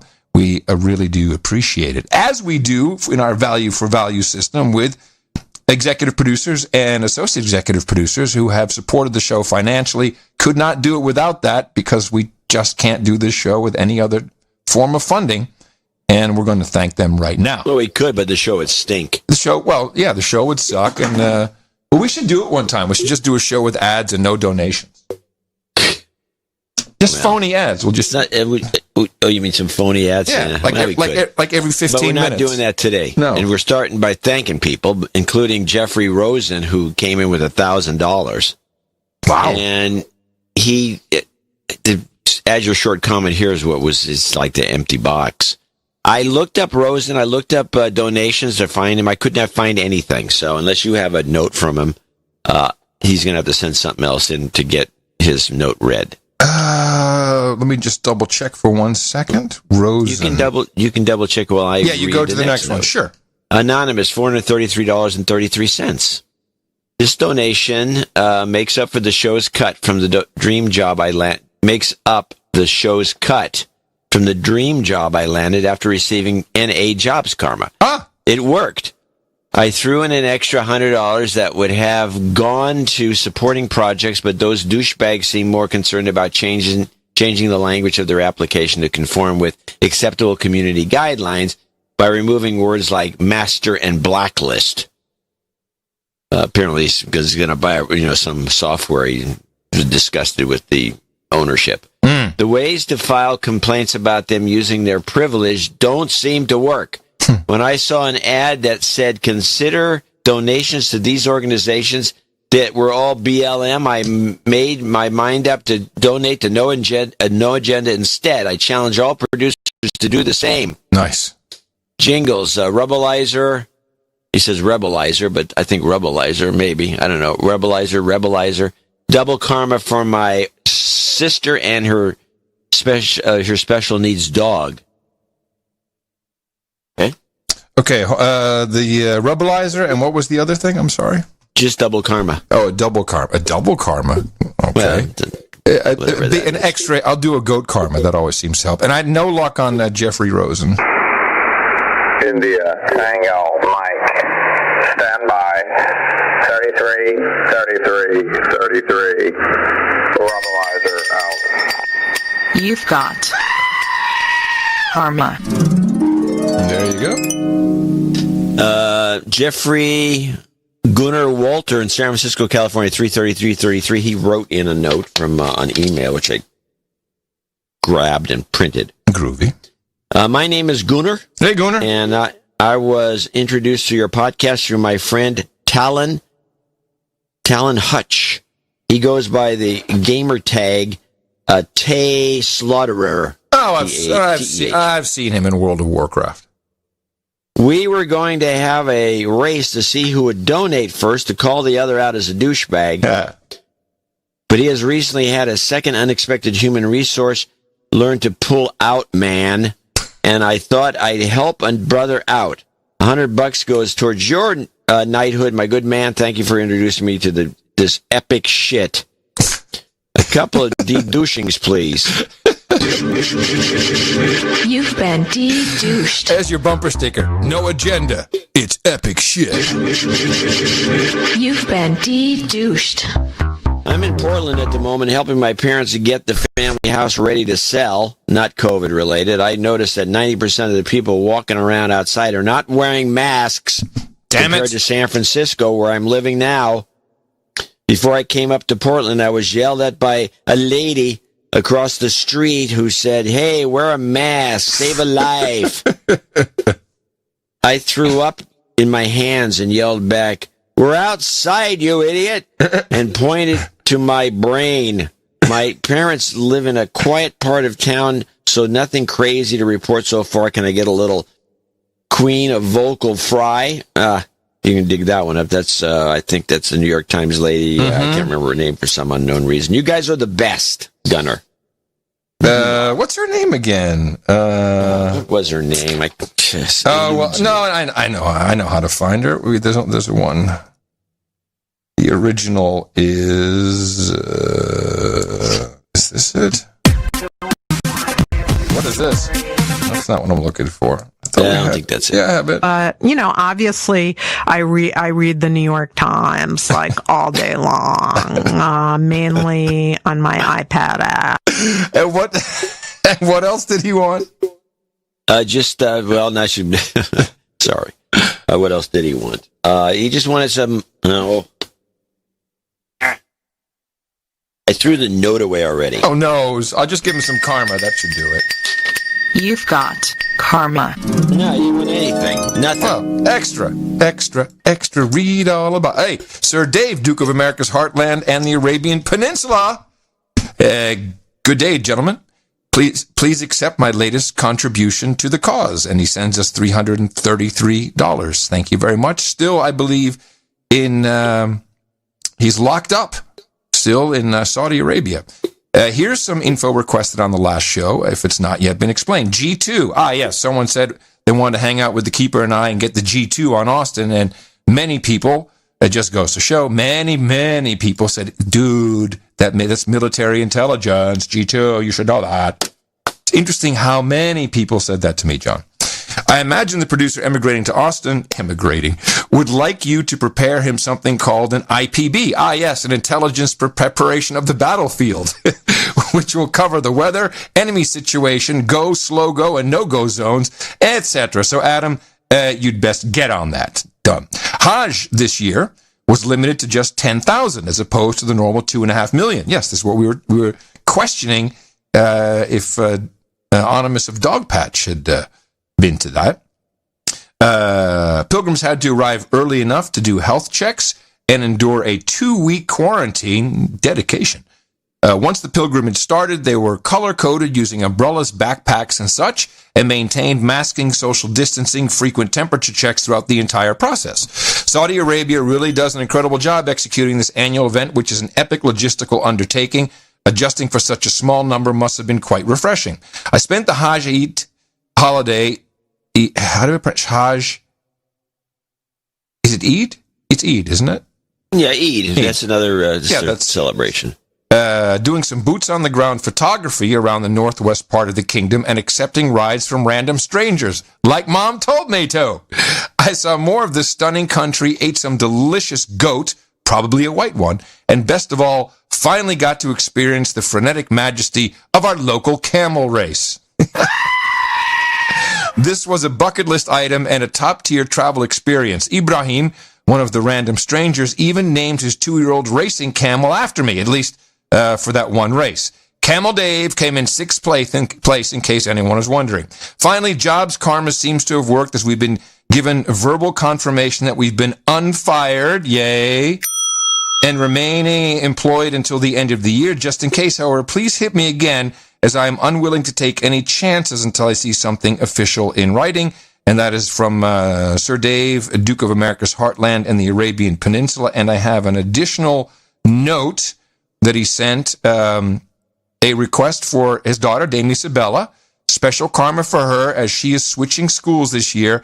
And we'd love to get her started off right with some new school karma. That, of course, requires a goat.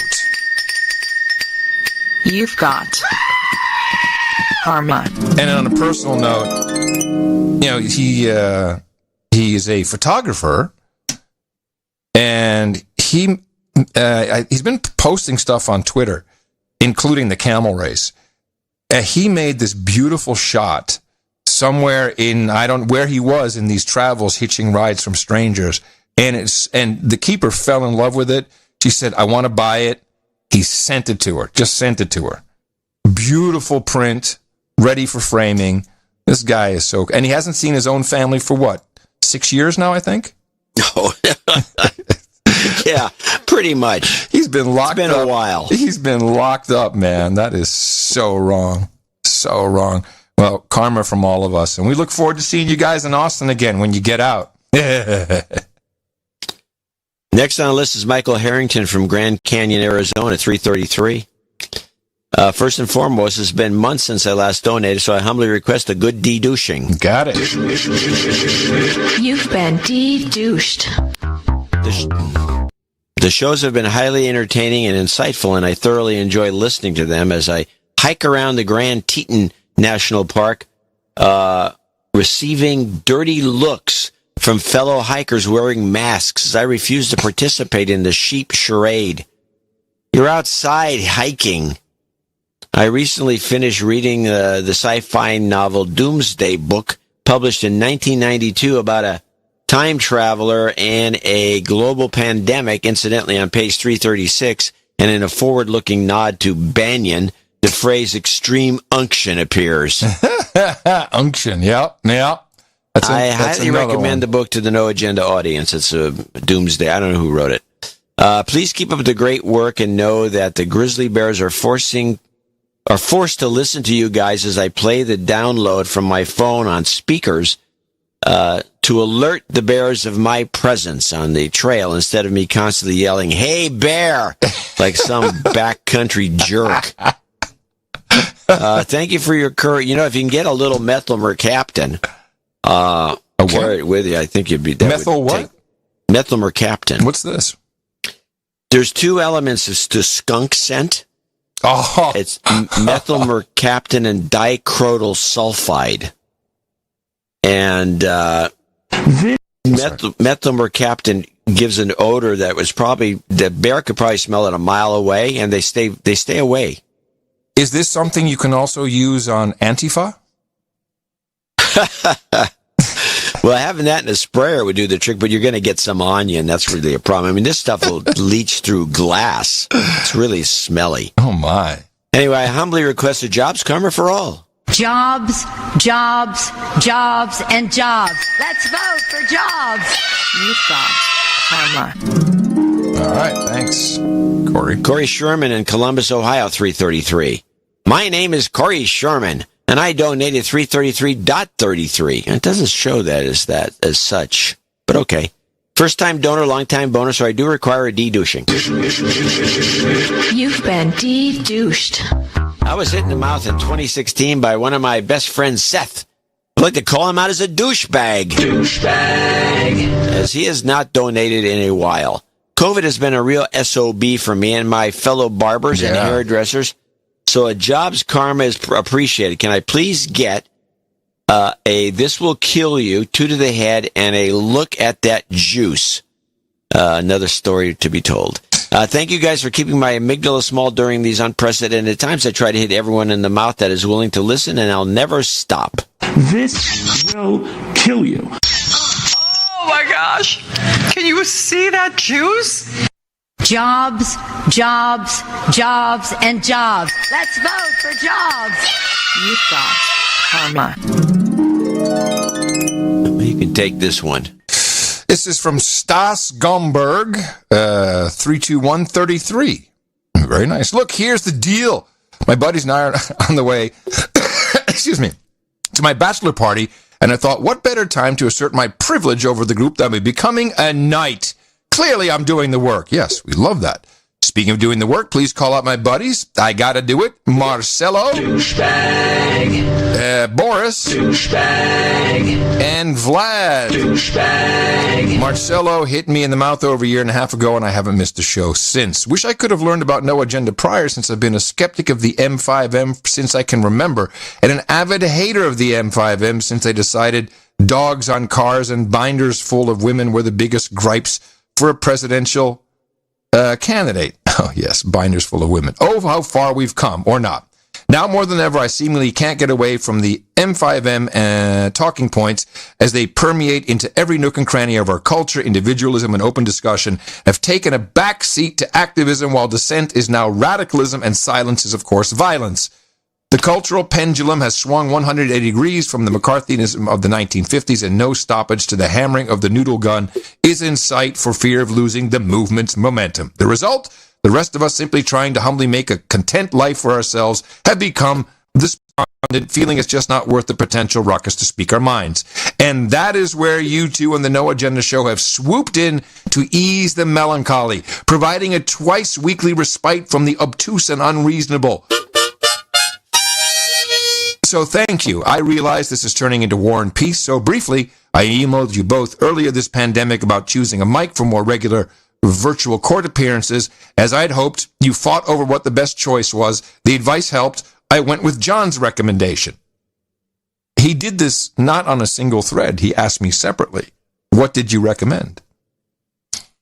I don't know. No. I probably recommended a PR40 for him. And that's what's interesting, because I remember this note. And he said, we're looking at a PR40. I said, yeah, that seems to be the right one. Maybe it's a different note.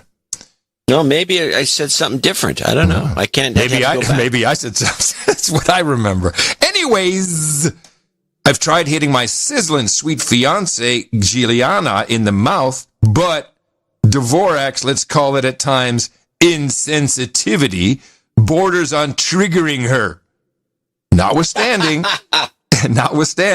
she still asks what the No Agenda guys have to say on a topic. She's a keeper. Her birthday is today, August 13th. If you would, please add her to the list. Yes, she's added for the Roundtable, Manhattans, and Marijuana.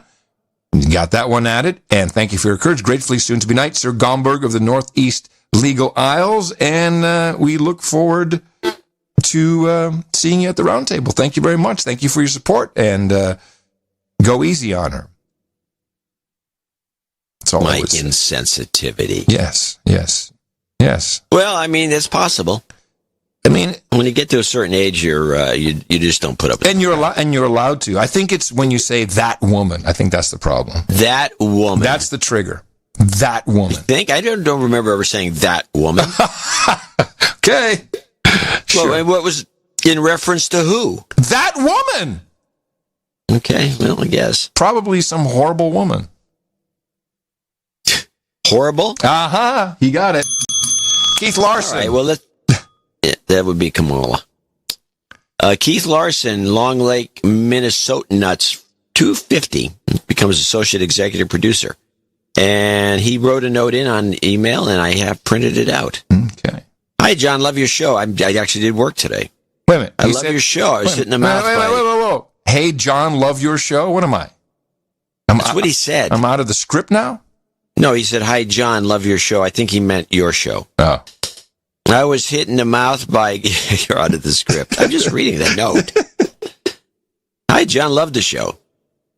Why is a jet flying over the house? To land at SFO? No, this is like some fighter jet. It's got it's going to take you out. Yeah.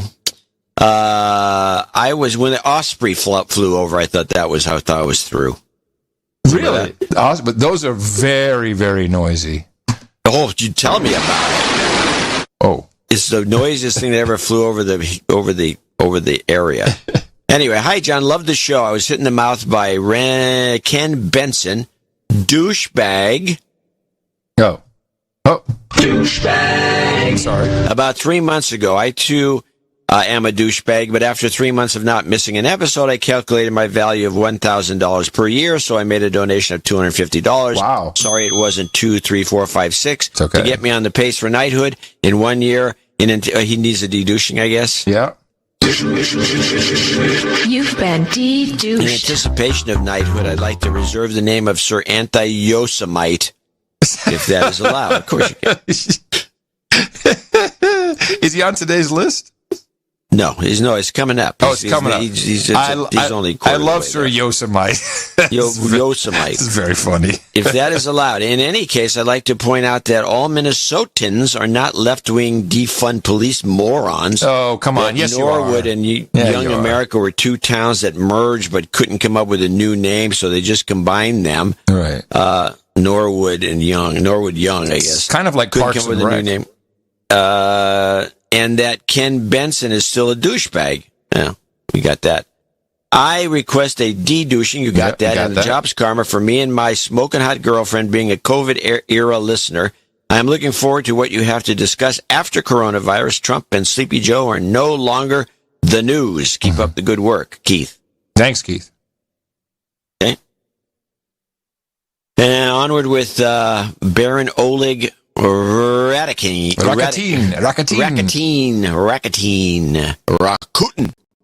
240.77 in Thornhill, Ontario, Canada. Baron, which makes him probably has to be upgraded. I'm thinking if this is Canadian. I mean, if this is American from Canadian. Oh, that's a good point. Yeah, I'll check my that. foxy hot wife, Daria. How do you pronounce that name? Let me see. Daria. And I are celebrating our 10-year wedding anniversary. Could not wish for a better person to spend my life with. Since I started listening to the show since the Wuhan virus scamdemic, and she has not missed the show since, sometimes listening episodes ahead of me. I think it's time to put her on a path to damehood. Please credit this donation to her name. We'll put her on the list instead of you. Thank you for keeping us sane in these crazy times. For jingles, all we want is family karma. I think it's probably 333. Let me see, 240. Let me see, 240. No, if he was doing 333, that would be. Yes, I think he's like 333. So he goes in the exec. Yeah, he goes in the exec pile. I already marked it up. You good, man? You good? And he needs karma. Yes, we got that too. You've got karma. Anonymous comes in 23456 from Bulverde, Texas. No agenda is essential to developing a herd immunity to the M5M. Yes, to some degree. Dave Kaplan. You want me to do this one? Yeah, go ahead. 228. He needs to be bumped up, too. Oh, he's also Scandinavian. Yeah, he came. No, isn't he Australian? Oh, a dollary dues. Yes. Wow. Okay, Dave Kaplan. From New South Wales. 228 and 56, so I'm pretty sure that's a 300, so he goes up to the execs. 333 Australian dollars. There you go. Jeez, you guys get screwed. 333 Australian dollars, 228 US. Holy crap. Interesting boots on the ground. Data 19 from Down Under. Yes, we saw that. Thank you very much, Dave. We discussed it. Key points. He says, geez, he's got like production notes. Request up front jobs karma for my luscious and divine wife, Lisa, and her emergent landscape design business. Jingles, China's a-hole. It's true. And 2 to the head. Jeez. I wasn't ready for that one. ITM, Adam and John and Adam, with this, my third 333.33 Australian dollar dues, accounting below. +1 penny, please, Adam. Yes, I got you covered. I would like to claim my place at the No Agenda Roundtable as Sir Capo of Gunya Beach, down under. Sir Capo of Gunya Beach, down under. Gunya, yes. John Gunya, not Gunya. Speaking of butchering, I'd like to request thick, juicy rib eye on the steak on the bone, cooked medium rare on an Aussie-style barbecue, and the bottle of 1999 E&E Black Pepper Shiraz from the Barossa Valley at the round table. Okay, you're a dick. Don't do this. What the hell? You think I can get that in like 30 minutes? I can't get that fast. You know what's going to happen now? We've been bitching about the notes. Well, he didn't have the brand name, so you should be able to pick that up at the local liquor store. Oh, okay, that's good. But you see, we don't have we moan about people's notes being too long. So now there's like, let me put a long thing at the round table. It's showing. Well, in many cases, there's always a long thing at the round table. And that's how we roll here at the No Agenda Show. Thanks for all you do. Your doing of the work makes a huge positive difference to all of us producers and D-bags. While I wish you health, wealth, and happiness, I really hope you keep making the best podcast in the universe, even after whichever exit strategy pops. 3 gems for you in the email. Got it. Thanks for your courage, Sir Kappa of Gunya Beach, down under. And so I just need to grab his asshole, which I didn't have yet. And he wanted to, that's true. Gosh, the accounting on this show. And then he wanted one other thing, didn't he? Let me just check. Asshole, 2 to the head. Okay, we'll do that. I've got that. Where's my 2 to the head? There it is. China is asshole. That's true. Oh, that was weird. I didn't hear it. Let me play it again. No, throw in a karma for you. Thank you. You've got karma. I never should have taken that donation. I had way too much to do for it. Yep. Sorry. Sir Stephen or Stefan, probably Stephen of Oswego, Barron, in Oswego, Illinois, 222.22. He writes, donating after finding out back in March my job of 23 years was going away on 8/31. Today they came back with an offer to stay until 12/31/2021 at 1.5x salary. Wow. Plus my 6 months severance. Kind of an operation are you working for? Sounds groovy. Mevio. It's a birthday show day. 8/13 means I damn well better cough up for the karma that worked at least for a year and a half. Still need some amazing girlfriend karma, but the job karma came first. That's what she said. Baron Stephen. I'm going to give it to him again. Jobs, just in jobs, case. and jobs. Let's vote for jobs. You've got karma. Sir Mr. Peabody's next up. 22222 in Jonesboro, Arkansas. As promised earlier, thanks for the email exchange donation toward my wicked smart and cougarlicious partner, Miss Vicky's damehood. 2 jingles, 1 request. Pot calls kettle black. Dr. Kiki's It's Science. Could one of the other highly talented producers come up with a fuck COVID jingle? Regardless if it's the illness, the economy, or just amygdalas. I think we can all agree it's effed up our entire year, 2020. I agree. We can all agree.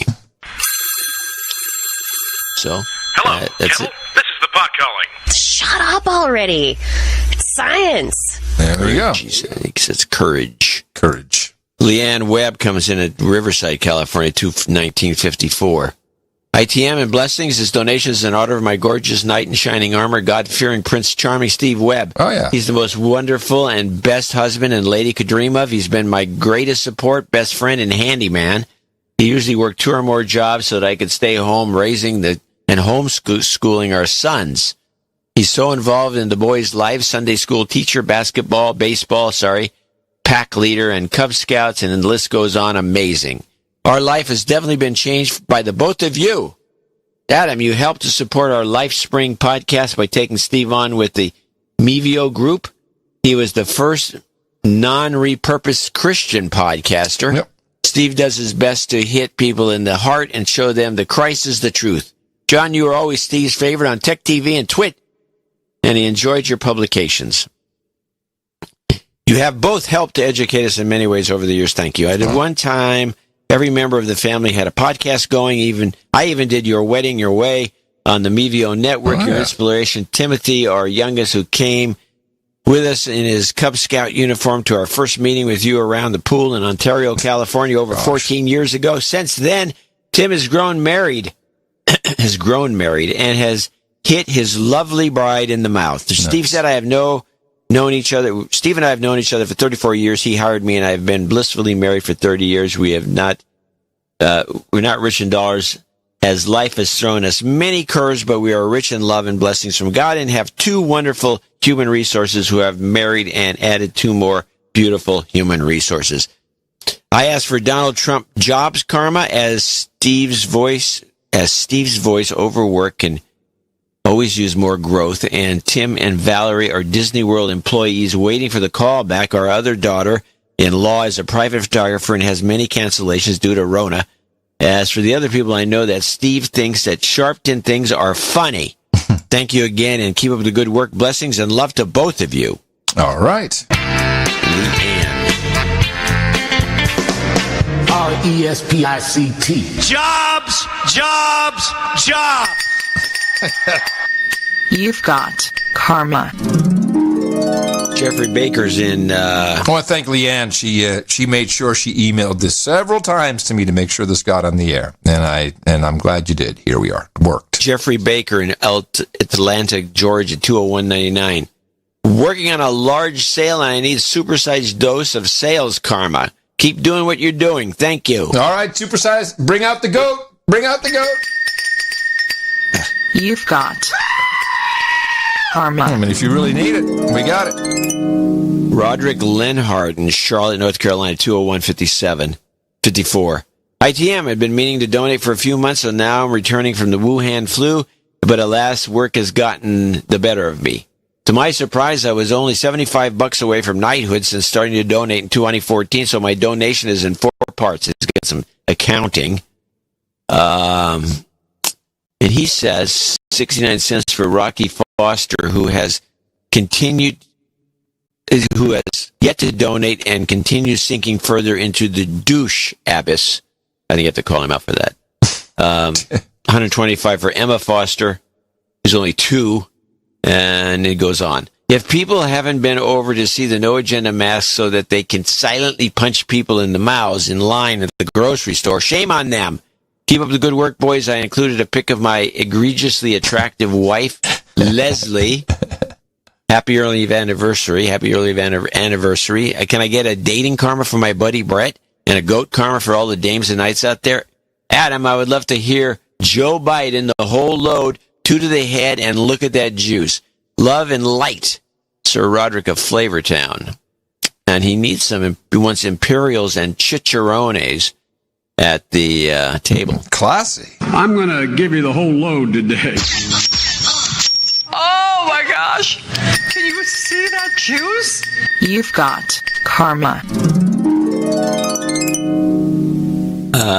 We go on to Jethro Jones, and he is in Spokane, Washington. As we start to wrap this up, this is a pretty good list. Yeah. $200.23. First, a de-douching. Oh, you got it. You've been de-douched. I'm a former school principal, and I was surprised by your concern last show about education. The pandemic is great news for education because it will force education to change, hopefully. Adam, did you take a class to invent podcasting? Could a class have taught you to do that? Certainly not. Your pirate radio station would have gotten you suspended. What we need in education is more opportunities for kids to get in and mess around with stuff they care about. That's what real education is. That's why the school I'm creating now is about helping kids do just that. And he has a web address, sdl.academy. Oh, that looks interesting. Let me see. Easy enough, sdl.academy. Huh. Our education system is all about control and compliance. It's not about learning. What I find crazy is all the work I did 2 years ago to get school principals in my district to change the dress code and finally allow kids to wear hoods and hats, mostly. And now all the kids will be wearing masks. That just cracks me up. Talk about poetic justice. Also, no agenda has helped me to be more critical and increase my faith in Jesus and the Church of Latter-day Saints, not pushed me away from it. Oh. Wait. No agenda show. It brings you closer to God. We could do a survey. 4,000 people on the web. Green Jello and carrots jingle request. That's true. Jethro from Spokane, Washington. Wait, just once that's true? No, isn't there some green? He said he's got hashtag green Jello and carrots. Oh, okay. Green Jello and carrots. That is a Mormon dessert. Right, but we don't have a jingle from that, do we? No, he just puts it in there. Oh. Yeah, hey man, green Jello and carrots to you too. Yeah. I'm keeping that in. I'm just going to start using that. Hey, see you around, buddy. All right, green Jello and carrots. So you can get a that's true and a give a karma. True. Martin Williams. You've got karma. Green Jello and carrots. Martin Williamson in Aberdeen, UK, 200. And he wrote a note in by email. John and Adam, thanks for producing the best broadcast in the universe. I have been listening quite a few years now. Can you please play the whole load? Then, okay, this is the whole load from Biden. Mm-hmm. And then Trump aroused. Mm-hmm.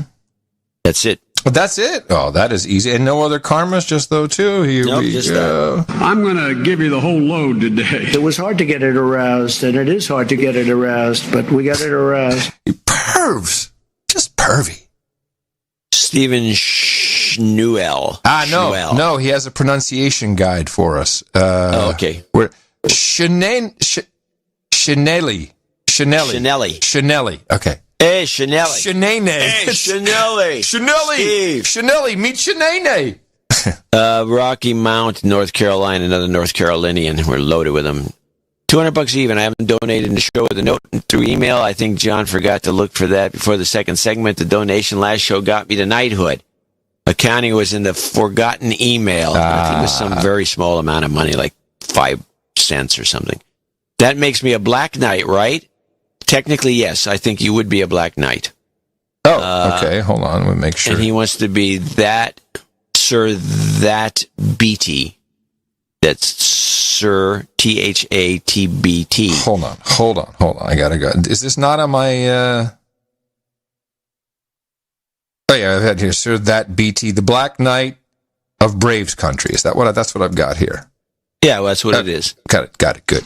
I like to add some guacamole and cheese dip to the round table. Oh, I'm sorry. I don't know if there's any room next to the thick, juicy ribeye steak on the bone, cooked medium rare on an Aussie-style barbecue and a bottle of 1998 E&E Black Pepper Shiraz from the Barossa Valley. I don't know if it fits, but I'll try. I need the best jobs karma you can muster.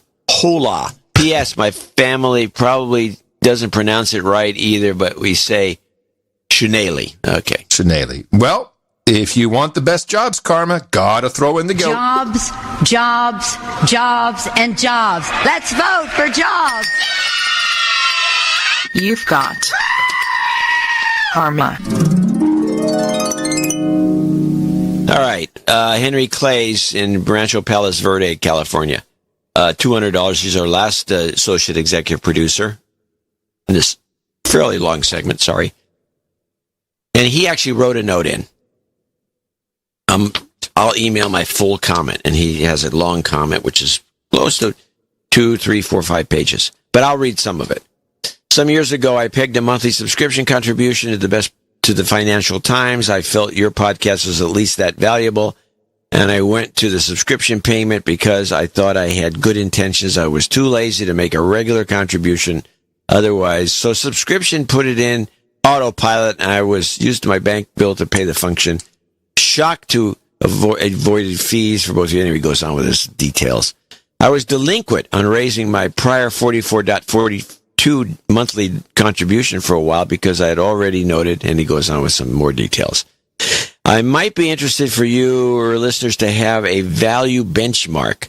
The Financial Times is $585 per year, which is $48.75 a month. The Wall Street Journal is $467.88 per year, or $38.99 a month. New York Times is $39 every 4 weeks.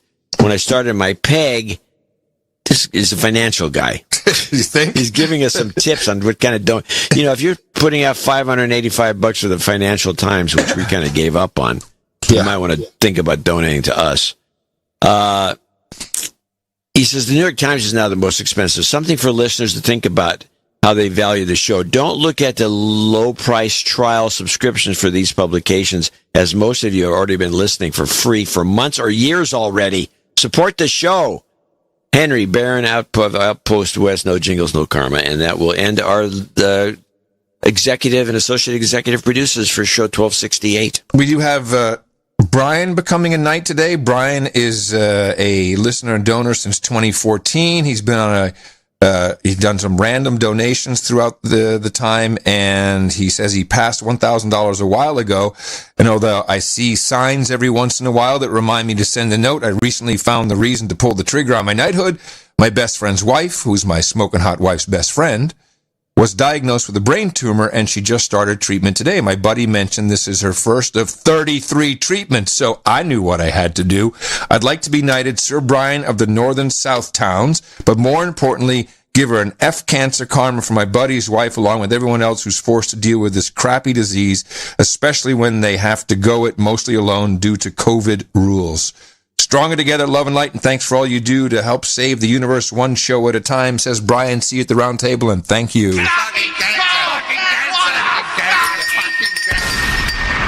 You've got karma. And that is it. Thank you all so much, our executive and associate executive producers who've come through once again. Not kung fu, you come through once again, and we appreciate it. These titles are real. They can be used anywhere that titles are recognized. Credits of this magnitude are a serious thing for people who are in the field, but also, chicks dig it. So put it on your LinkedIn or anywhere you feel appropriate. And thank you for supporting the No Agenda Show. And please consider us for the Sunday show. We'll need your help once again. It's a lot of work, no commercials, no corporate money, just you. We all produce it together. Go to Dvorak.org/NA. And down under, make sure you send me boots on the ground reports. Our formula is this. We go out, we hit people in the mouth.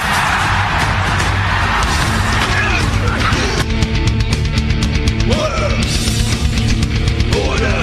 Shut up, slave. Shut up, slave. Woo!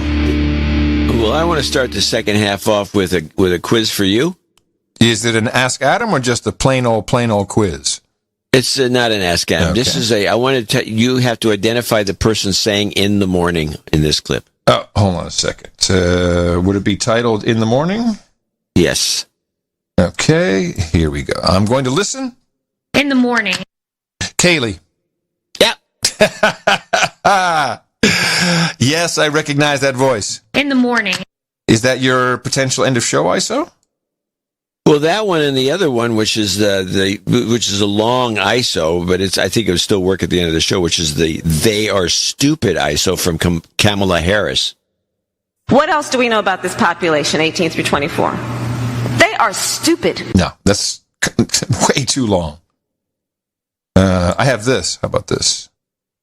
Wait. I think this is what someone sent me. No, I don't. No. I have this. We just played this one, I guess. This will kill you. I think we've already done that one. No, that one's been done. Yeah, how about this one? He's kind of a little bit racist. That's Ben Shapiro. He's kind of a little bit racist. I'd like it too. Can we use that one? Yeah, I don't know. I kind of like Kaylee saying "in the morning" at the end of the show, but you can use either one. I don't care. Let's do. So I've been listening to C-SPAN. Yeah, I watched a lot of it myself. Well, I caught the call-ins after the Biden. It's the best part. Hello, everybody knows this. So I have a few. I got 4 clips. Nice. I got a Democrat, probably 2 Democrats, 2 Republicans. And I'll start with the Republicans, and this will be the first one. These are scattered around on the list, so this one is more call-ins sick. The only thing I can say, if they get in office, we'll be ruined. And she will become president if they get in, because they're going to get rid of Biden because he's already sick. Why is he sick? You know why he's sick. We'll go to Robin next in Muncie, Pennsylvania. You know why he's sick. And we're off to Muncie. Hello. So that's good. In fact, hold on a second. That is by some odd, no, it's a borderline. It was good. I like it. That was funny. Yeah, I got a kick out of it. Yeah. It's mostly the segue that made it work. Of course. You know why he's sick? On to Muncie. Okay, now this is the water glass one, this is I think this was a Republican. Yeah, this is also that was a Republican. This is a Republican. Give is believe. She says a whole lot, but the words have no meaning. And Joe Biden better watch his water glass, if you catch my drift. Let's go to Will next, joining us from Hope Mills, North Carolina.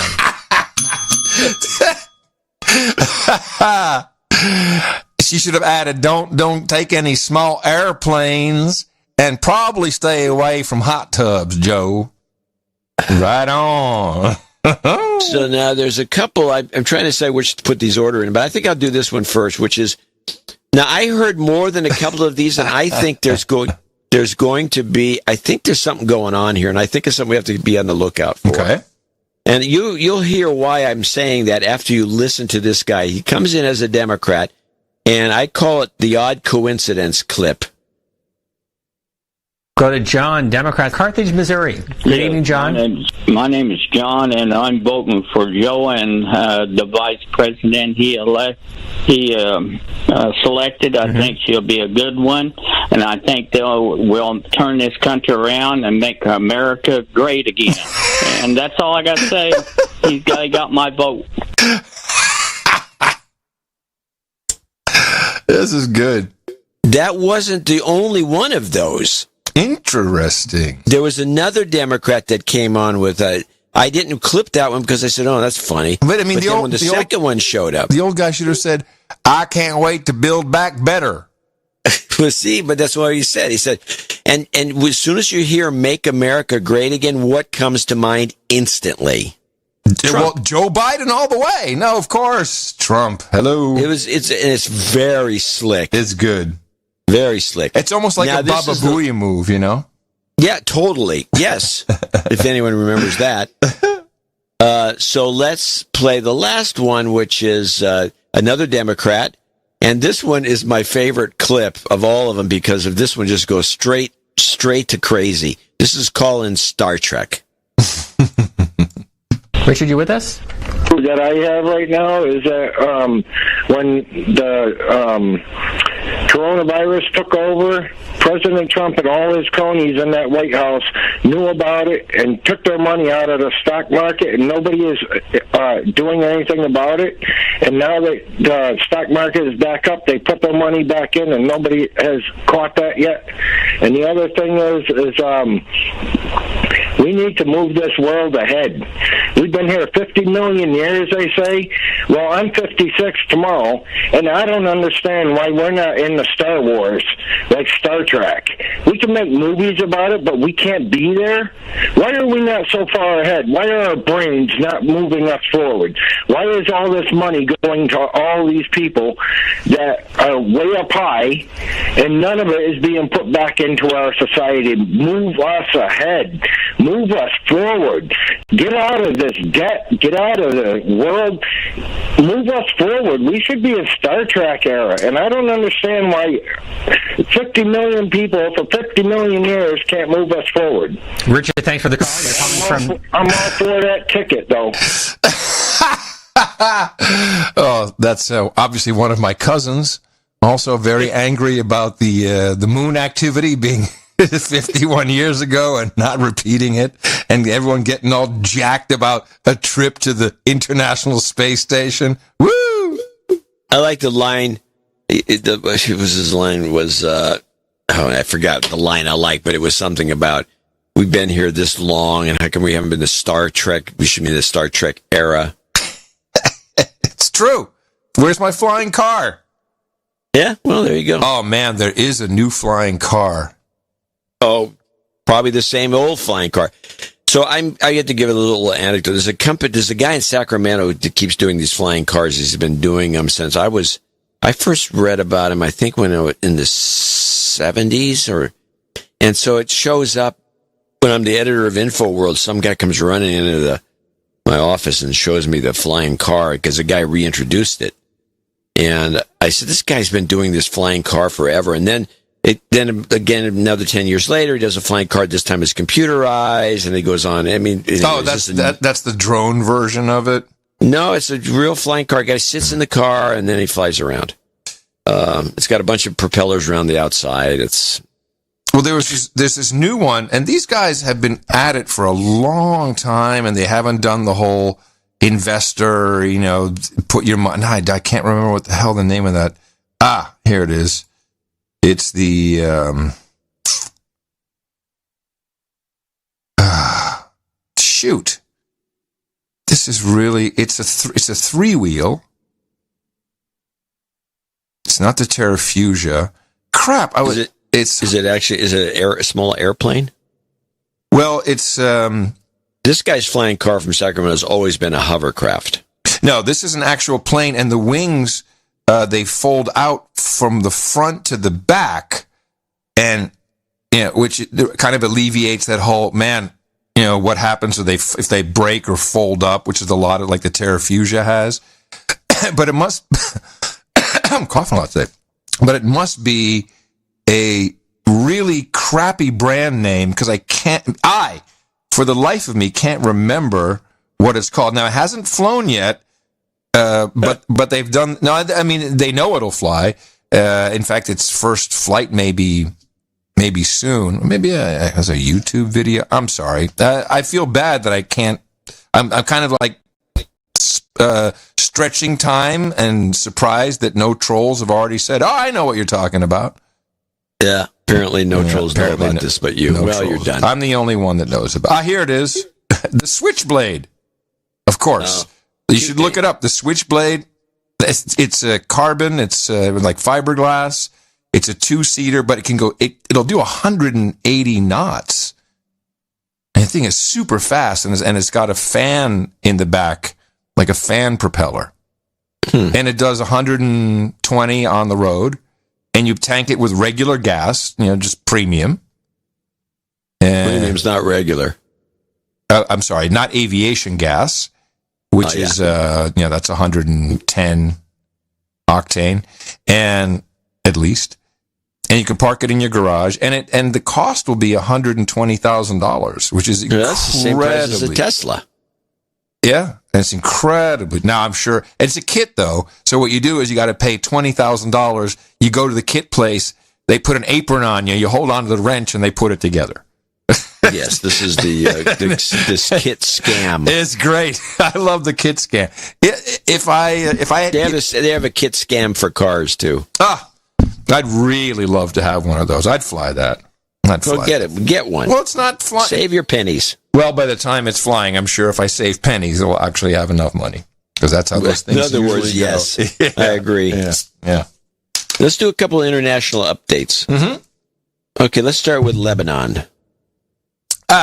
Lebanon. Okay. Here we go. The latest figures from Lebanon's health ministry show that 171 people died in the disaster, 6,500 were injured, and some 300,000 have been made homeless. Marios Sofos has more. As the Lebanese public demand answers about the events that led up to last week's explosion, it's been revealed that a prosecutor is to question several ministers and former ministers about the disaster. This includes the most recent public works minister, who is currently acting in a caretaker capacity following the resignation of former Prime Minister Hassan Diab and his government on Monday. The Lebanese judiciary does not have the power to sue if evidence of negligence is found, however. In this case, the chief prosecutor would transfer the file to Parliament, where it would be managed by a special counsel in charge of suing ministers and presidents. An investigation by news agency AFP found that up until the day before the blast in Beirut, officials had been warning each other about the vast quantity of explosive ammonium nitrate that had been left in storage at the capital's port for years. On Wednesday, a tweet by the Lebanese presidency gave an estimated cost for the damage caused last week. Preliminary estimates of the losses suffered following the port explosion top $15 billion. Now, I rang the bell because it's apparently these guys have been this pile of ammonium nitrate has been sitting there for years, and they've been bitching and moaning about it to each other. But meanwhile, some screwball report shows up in the New York Times and is played out on, look for the clip, NYT, and is played on Democracy Now! And I thought this was a very gratuitous and odd statement, and I wanted to deconstruct it for a second, because I think it was done... Meanwhile, the New York... Oops, sorry. Wait, I think it was done as a slam against Trump, although she never says it. This happened during the Obama administration. Meanwhile, the New York Times reports an American contractor working with the U.S. Army warned over 4 years ago about the hazard posed by over 2,700 tons of explosive ammonium nitrate fertilizer left unattended at Beirut's port. The U.S. State Department reportedly then failed to pass along the warning to U.S. allies. Now, what was the point of this little ditty, A? And B, why were we supposed to, we knew about this, and I'm sure other people did too. Why was the State Department responsible for passing this on to allies? And even so, passing on to allies, what difference does that make? At this point? Nothing. Point? Trump sucks. Trump.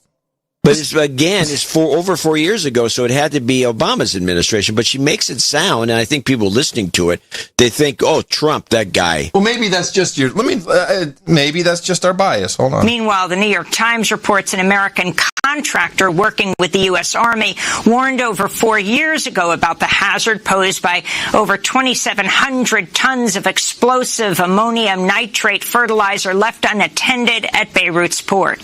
The U.S. State Department reportedly then failed to pass along the warning to U.S. allies. Yeah, I guess. I mean, if you look at the timeline, yeah, that would probably be Trump. It was 4 years ago. He didn't pass Trump's it on. not been in office 4 years. Well, I have a little different take on what's going on after some research. It is a theory. I'm a conspiracy researcher. And it took me a while to think about this clip. 7 countries in 5 years, starting with Iraq and then Syria, Lebanon, Libya, Somalia, Sudan, and finishing off Iran. I think we pretty much can add this one to the list. I'm going to implicate Israel, and I'll tell you why. The day of I received that, and it was the day of which is why if you wanted to do a deep fake, yeah, you can, I guess, that clearly shows some kind of projectile going towards the spot that explodes in the right kind of timing you'd expect. There's multiple angles. People have it on video, and they draw little circles so you can see what they're talking about. There's a negative image from a whole different angle from the other side. Where did it come from? Just online, just people posting stuff. I know. I mean, where the original images come from that showed the missile. I don't know. It's people's phones. People's phones. Was it before the initial explosion? No. You see the brownish orange is there, and then just before the big monstrous pressure wave, which everyone says is ammonium nitrate, there's a projectile that you can see. There's plenty of videos. The reason why I'm going to implicate, I have no proof. 7 months ago, right near the Syrian border, Israel tested what they called a new weapon. And there's a video of it online, and if you go look at it, it is exactly the same pattern as this. Exactly the same pattern. You know, with the shock wave, and it's that same round whitish cloud that spurts out. I haven't seen many of those. So okay, but hold on. I'm asking for clarification. You have to let me do that. Are you saying that because of what you saw in this other video that entire explosion wasn't? I mean, the ammonium nitrate obviously is going to go up, but it was an actual. It wasn't just like shooting a regular missile into something they think is making armaments and having it blow up. It was actually the weapon itself made the big explosion? I'm saying that. Yeah, okay. Yes, I am saying that because the weapon itself if you look on the YouTubes, you'll see it has the exact same pattern. And I just never seen it before, 7 months ago. Now, the main reason why I think this was Israel is on the same day. And, what goes through the most important thing for this country, Lebanon, is food. And they get all of their grain through the port. They import. They got this very poor country. They have to import. People have nothing to eat. And just to make sure, on the very same day, Israeli missiles blew up grain silos in Syria, which is the only other place they could get grain from that is nearby in order to feed their people. That to me said, something's... Now, why? I don't know. Maybe the fact that Prime Minister Netanyahu has threatened this multiple times. Who knows if there was ammonium nitrate? I got a picture. I got a State Department report that was never... I got a picture of some big bags in guys. It looks like a warehouse. Fine. We have... the State Department never passed anything on. Why? Was it really true? Was it not true? Might as well blame it on Trump. Maybe there was no ammonium nitrate. I don't know. But I can see the exact similarity in this missile, and then to blow up the closest grain silos on the same day. Well, that bomb went off right where the grain silos, the main ones are. They're where the ships come in and drop it off. Yep. In fact, if you look at the explosion, you get that big building, there's a bunch of grain silos, and there was a bunch of grain on the ground, if you look at some of the videos. It's an interesting idea, because even if there was ammonium nitrate, it would have been vaporized and probably contributed to the size of the blast. And would it have blown up just like that? It's like, show me some more ammonium like I nitrate. said from the beginning, I'm very doubtful that you're going to get the ammonium nitrate to make a concussion. Just blow up like that, right? Yeah, even if it's heated up. So, taking the great words of our buddy General Wesley Clark here with "We needed Lebanon," who knows? Who knows what faction this could be? One other, I'll give another aspect to this. There's an Italian guy. This is all over Twitter, and I didn't follow up on it. I just did some research to see it because it didn't make a lot of sense to me. But that yellow cloud or that red cloudy, this munitions expert claims is from lithium bomb. Anytime lithium explodes, it gives a red cloud like this.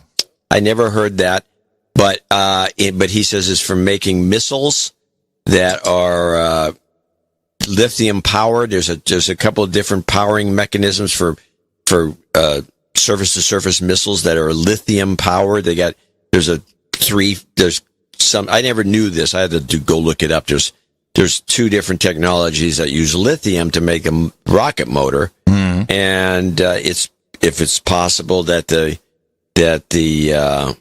it wasn't a Hamas, let's say, missile thing, and they blow this thing to smithereens. I mean, there's nothing left.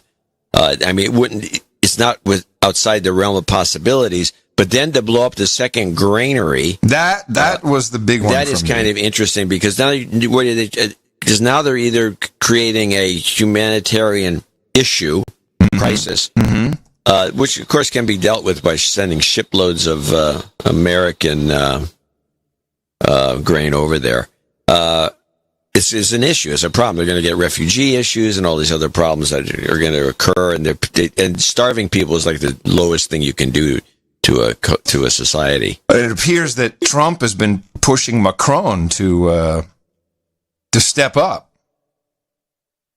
France has they're pushing money. They got all kinds. They have so many things going on with Lebanon. They're close allies. Yeah, historically. I'm trying to find this video on the fly for you. I have to find it for you after the show. Find it for. I like to see it. Yeah, it's that's a very distinctive look. I have to say. That's why it's like, wow, that look, huh? Okay. And the West Clark 7. I'm sure. If not directly, I'm sure one of our intelligence agencies may be involved. Swamp not drained yet. Yeah, something's. I would put this into play as a consideration. Yeah. One more update, Belarus. Yep. Yes, the good old Belarus. Authorities in Belarus have confirmed that a 25-year-old protester has died following his arrest during a rally on Sunday in the southeastern city of Gomel. The cause of his death is, though, unclear. That news came as huge crowds filled the streets of a string of cities, including the capital Minsk, for a 4th consecutive day on Wednesday, as anger simmers over the controversial re-election of President Alexander Lukashenko. Claire Rush reports. Some holding hands, others holding flowers. Hundreds of women marched through the capital of Belarus on Wednesday in a show of solidarity with injured and detained protesters. The opposition says police have attacked and arrested protesters with impunity. In this local media report, visibly roughed up young demonstrators are shown publicly promising to stop taking to the streets. Now, neighboring countries are offering to help diffuse tensions. This is, I'm going to tell you what I think this is too. That Belarus, not a member of the European Union, so they have now the European Union is saying, this was clearly a bogus election. We cannot have this. This is no good. We may have to put sanctions against Belarus. Little Belarus. The European Union is so upset about this election because it was so unfair and undemocratic and it's all crazy. We've got to sanction them. Is that really because they just want democracy to be better? Or is it because this guy is sick and tired of the Russian and their games, and he's messing with the pipelines? So the Russians, no doubt, are in there with their goon squads, tearing everybody up. European Union wants their pipeline connection back. Hello, I want my pipeline back, especially now that U.S. are sanctioning the Nord Stream 2. So any country that participates in that pipeline is also going to get in trouble. This is a pipeline war. It has nothing to do with democracy in Belarus. I'm not going to argue about that. Yeah, it's all under pipelines in the show notes if you're interested. It's just nuts. Hey, noodle gun. We need a noodle gun update. Oh, yes, please. Let's do a little quick noodle gun. Here we go, ladies and gentlemen. Hey, there we go.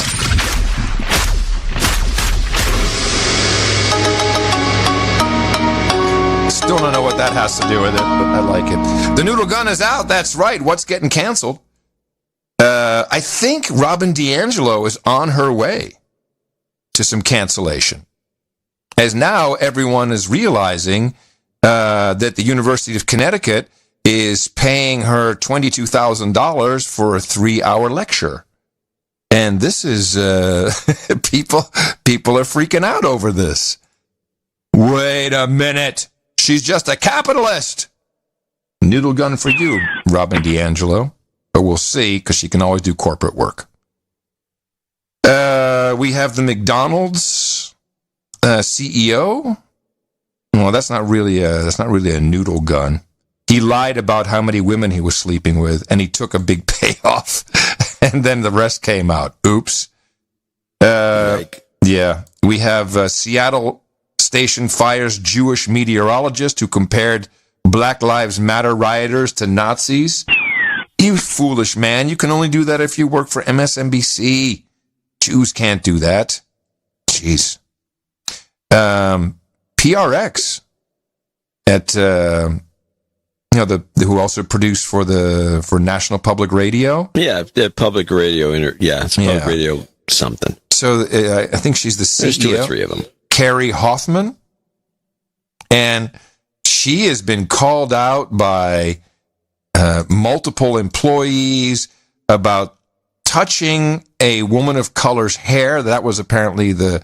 Oh, no. Yes. She has black hair. She apparently... Black. I'm sorry, I can't say that. Kamala doesn't have black hair. I would say she has ADOS-related hair. Can't even talk anymore. And so apparently she reached out and said, oh, man, I really like your hair. Well, wrong.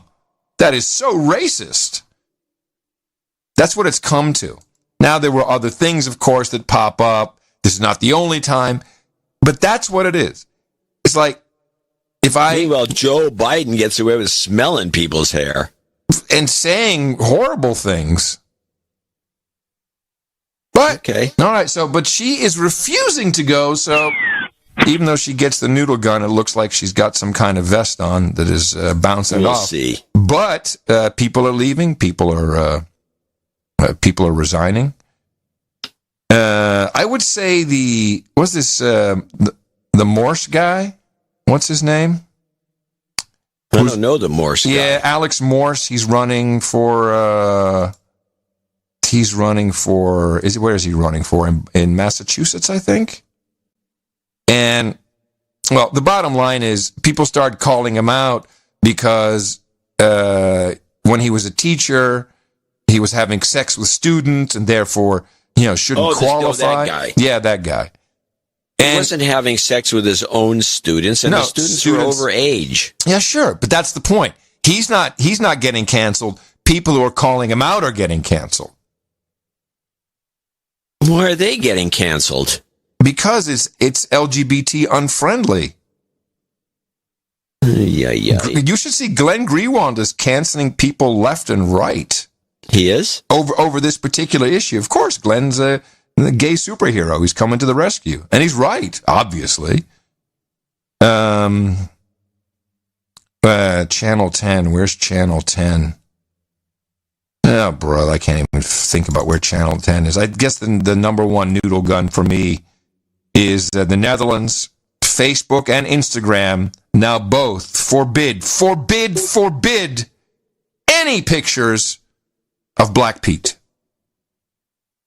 So the actual celebration for children in December, which used to be before Christmas is much more commercialized now. What if you call him Soot Pete? No pictures. If someone is a Black Pete and not actually doesn't have that skin color, it is illegal by Facebook rules to post that. Huh. That has got to be the harshest noodle gun of them all. I guess so. Ugh. It's like you can't win. Here is, I just want to stay with Black Lives Matter since we're here. A couple things to catch up on. This was played quite a lot. I don't know if this young woman represents Black Lives Matter. She's listed as a Chicago Black Lives Matter organizer. I'm not so sure of that. I also don't think a lot of people agree with her message, but it was played quite a bit here. I don't care if somebody decides to loot a Gucci or a Macy's or a Nike, because that makes sure that that person eats. That makes sure that that person has clothes. That makes sure that that person can make some kind of money, because this city obviously doesn't care about them. Not only that, that's reparations. In front of the 1st Police District, members of Black Lives Matter justifying the actions of looters last night. So today... Oops. Sorry. So that was, it's reparations, obviously. Okay. Yeah, this has come up a couple of times. The Black Lives Matter representatives calling it reparations for looting. Yeah. Yeah, that's not really the right way to go about it. Of course, you'll never get reparations. Yeah, I don't think that's happening. Tangibles will be nice. Reparations, probably not. Also from Chicago, this is Democrat LaShawn Ford.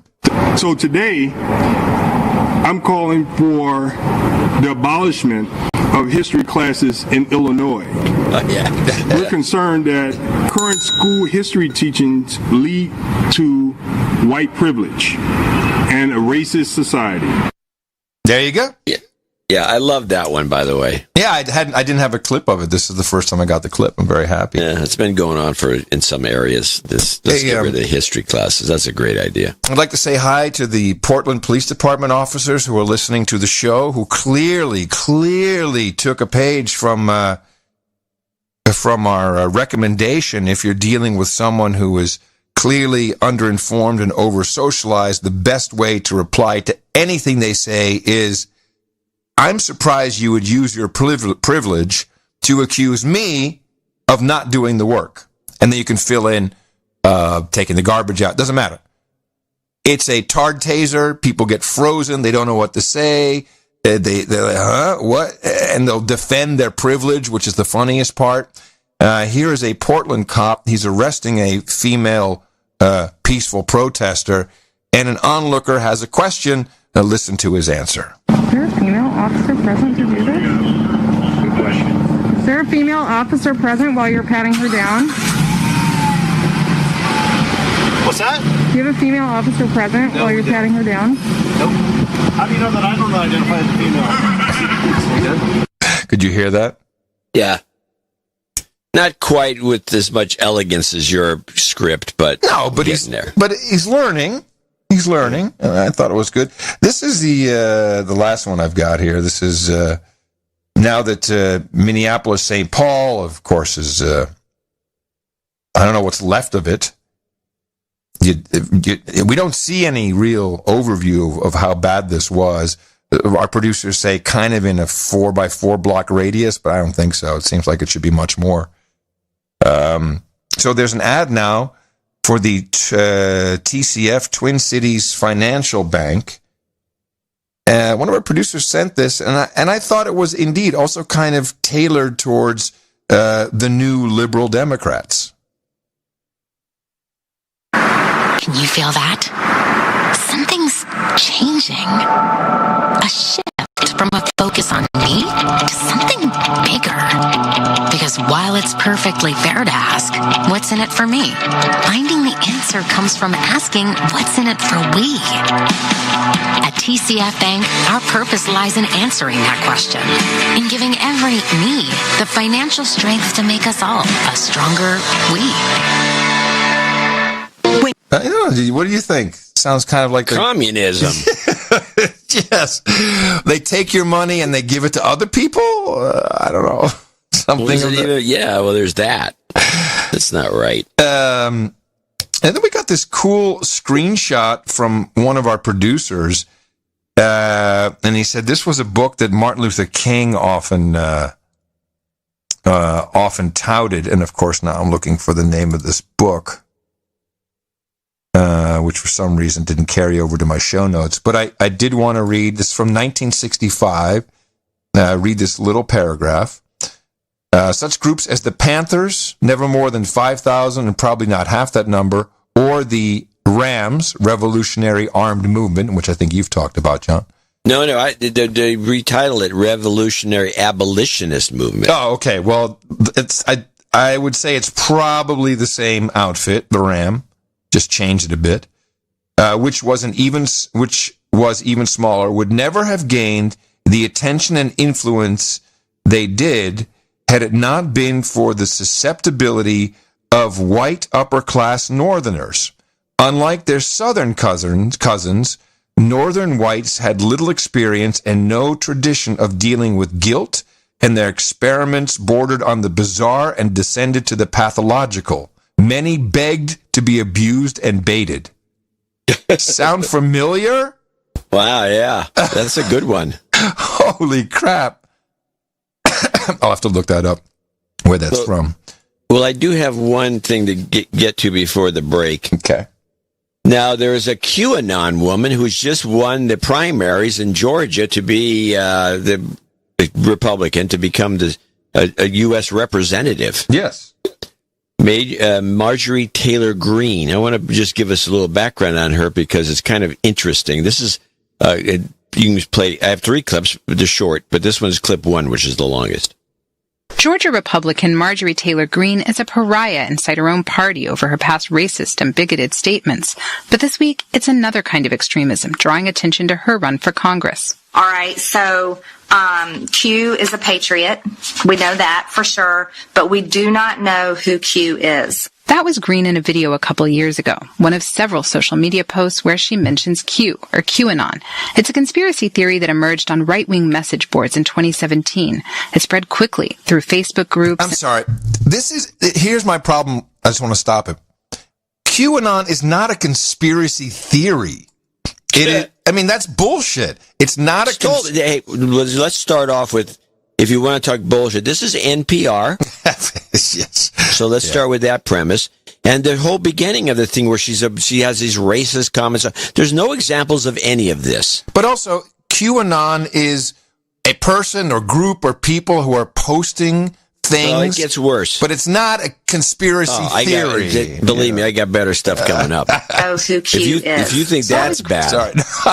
I guess I should wait until the end of each clip then, because this is good. Know that for sure, but we do not know who Q is. That was Greene in a video a couple years ago, one of several social media posts where she mentions Q, or QAnon. It's a conspiracy theory that emerged on right-wing message boards in 2017. It spread quickly through Facebook groups and homemade documentaries like this one on YouTube. What do we have for now? Donald Trump as president of the U.S. And then, out of nowhere, arose the enigma of Q. Those who buy into the baseless theory think President Trump is leading a secret war against Satan-worshipping pedophiles in the deep state. They believe someone known only as Q is helping by leaving encrypted messages for self-proclaimed digital soldiers to decode. Q is a peaceful movement. Our only weapon is truth. That's a Q supporter in an episode of the podcast QAnon Anonymous. The show takes a deep, skeptical look into the world of QAnon. What's up, QAA listeners? One of the hosts, Travis View, says QAnon is so outlandish, so ridiculous, that most people didn't take it seriously. Not federal authorities, not social media platforms. At least, not until Q believers started running for office. I'm I'm surprised you would use your privilege to not even request that we put on our Q glasses for this segment. That's a funny idea, but I don't think this is a Q glasses necessary segment. Okay, all right. It's just mostly just the silliness of NPR. So let's play. Now, the second one, there's 2 other ones. One's from Democracy Now!, which I just wanted to play as a quick summary because it has some funny stuff in it. But you have to play the other one first, which is the QAnon one without Democracy Now!'s moniker on there. And because I want you to listen carefully. I think Marjorie Taylor Greene started in the bucket where she truly believed in QAnon, but now she's probably drifting more towards the political constituency. Marc-Andre Argentino recently wrote about QAnon for the Combating Terrorism Center at West Point. He worries Q is fueling extremism. Last year, an FBI memo called it a potential domestic terrorism threat. Several Q supporters already have been linked to serious crimes. Aoife Gallagher tracks QAnon for the London-based Institute for Strategic Dialogue. That's almost like a cult, it really becomes this almost cult-like thinking. They have their mantras and their oaths, and they, are so dogmatic in their thinking. Gallagher says the conspiracy now goes well beyond American politics. International Q groups have formed. So the guy says they have their mantras and their oaths. I don't know have about oaths. Well, that's the. I pledge allegiance. I mean, what kind of oath are they? What is this guy talking about? I'm going to tell you. There's one oath. Where we go one, we go all. That's their oath. It's the mantra. Okay, so they have one. No, he said one. oaths. No, it's one. He said mantras and oaths. Well, he works at NPR. Well, no, that was a guy. That was a researcher. Well, he's a dick. Whoever that guy is, he's wrong. A dick. Just no good. So let's listen to the wrap-up by Amy. In election news, a supporter of a far-right conspiracy theory with a history of racist remarks has won the Republican nomination for Georgia's 14th congressional district. Marjorie Taylor Greene's primary victory Tuesday in a deep red district makes her the heavy favorite in November's election. Greene ran on a pro-gun, anti-immigrant, anti-abortion platform and has embraced the QAnon conspiracy theory, which claims, among other things, that President Trump is secretly at war with a deep state cabal of Satan-worshipping elites who run a child sex trafficking operation. Wow, she got the same damn script from the Democrats.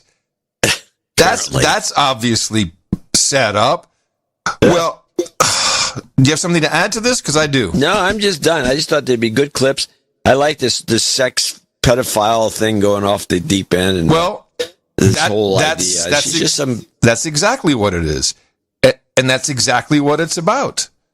And 2 days ago, the Hollywood, Los Angeles, California offices of CNN were stormed by at least 100. I don't know how many got in. They were in the office building, and they had signs, and this was one of their mantras. We go one, we go on, we go one, we go on, we go one, we go on, we go on. Can't hear it. Oh, we go one, we go all. Where we go one, we go all. We go. Okay. So that is okay. It's a mantra more than an oath. Well, and how about this one?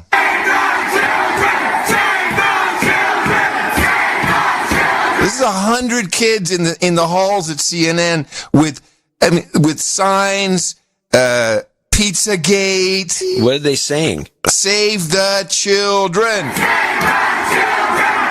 Okay.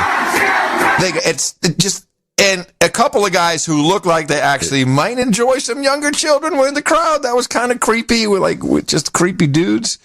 But yes, this is not just something that QAnon is about, but the kids, the Wayfair cabinets, kids are at home, they're not at school, they're on Facebag, Instagram, Twitter, they're bored in the house, bored on board in the house, they got nothing to do, and then except explore, and they're exploring online, and they're seeing lots of stuff that is creepy, off, weird. And this week as well, YouTube videos, about 20 minutes. I have the full length linked in the show notes. This is producer John Paul Rice. He's a Hollywood guy. He's produced several independent movies, but also Juno and The Hunger Games, the first Hunger Games. He recently did A Child's Voice, which is very, very creepy about children, about networks selling children. And here's a minute and a half of this video that he made. This is a guy who is successful in Hollywood. He's not Harvey Weinstein level success back in the day. He's not Tom Cruise running a studio. Yeah, he's a guy who gets work.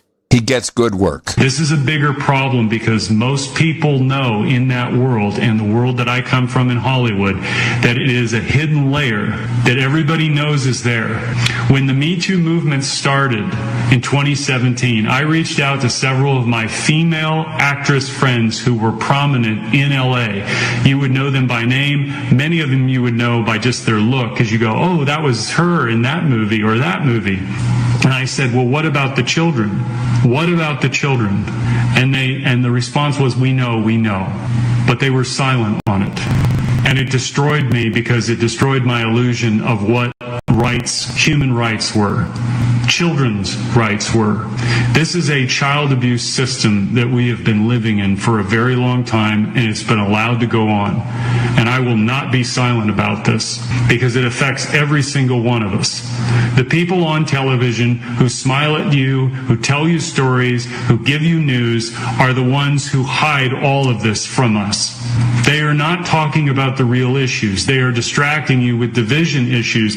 This is a unification issue. When the Maxwell files came out 48 hours ago, I went on MSNBC, I went on CNN.com, and I looked at every single one of their headlines, and there was no mention of it whatsoever. They were talking about John Lewis's funeral. They were talking about Obama versus Trump, all of the bullshit that you and I hear every single day. And it doesn't matter what side of the political equation you're on this. This is a child issue. This is a human issue. This is not a political issue. It has nothing to do with left versus right, Democrat versus Republican, liberal versus conservative, or anything you are or you identify with as in between. We are faced with a crisis of consciousness among the leadership of our banking institutions, of our media corporations, of the Hollywood entertainment industry, of the music industry. And it goes on for 20 minutes. It's very interesting. So much for him getting work. That's why, a guy like that only does it if he's really fed up with it. He's got to be brave. Got to be fed up and have some money in the bank. He's got to have money in the bank, and then, the usual list applies. No hot tubs, no small planes. Yeah. Don't walk in the streets of D.C. at 2 a.m. It's all very dangerous. So when people discredit the QAnon phenomenon, which, okay, fine, I'm not following this, but I have been following this crap for 10 years, if not longer. And yeah, of course that's happening. Of course it's right. And now all these people like Judy and Amy are going to be, as far as I'm concerned, helping cover it up. Well, boom. Where is that? Where is the representative who won the primary? She's in Georgia. Georgia. Okay. Where they're all dying of COVID now, apparently. We'll keep our eye on her. I'm going to show my support by donating to No Agenda. Imagine all the people who could do that. Oh yeah, that'd be fab. Yeah, on No Agenda in the morning. And we do have a few people to thank for show 1268. Starting with Brian Anonymous, 177.76. You need some house buying karma. We'll give you that at the end. And also glad to thank you for the anniversary call out. John Carney in Alpharetta, Georgia, 133.33. I need some jobs karma. We'll put that at the end. And let's get. Then we have. I'm sure that was John Carney. Then we have Sir Nathan Lee Miller Foster. Sir Nathan Lee Miller Foster, Norwood, Massachusetts. Yeah, this is important because this is from the Red 33 meetup. This is a Red 33 meetup in Boston. So that was $111.11. Because we did their meetup report. Just wanted to see if there was. Here we go. Sir Nathan Lee Miller. Blue Orchid of the Golden Mountaintop Queen Directory. Elfstone and Bearer of the Sword. What is this? Is this his name? No. These are thank you for. These are some people that contributed to this. Elfstone. All right, here we go. Chaotic Good Knight of the White Lodge, Blue Orchid of the Golden Mountaintop Queen Directory, Elfstone and Bearer of the Sword Reforged, and Future Dame JJ. Okay, there you go. Thank you very much. Really appreciate it. Zadok Brown III, $100. Hillary Reliable. in Newark, Delaware, 100. Rob Van Dyke in Netherlands, 100. Alex Vermillion of West Lynn, Oregon, 100. Take a look if he's got anything there. His note. Thomas Hurtado, 8888, which is a anniversary call. I want to thank you. And Dennis van den Drijchen in Amsterdam, 8888. Again, thank you. Graham Bucknell, 8008. Boobs, French Forest, New South Wales.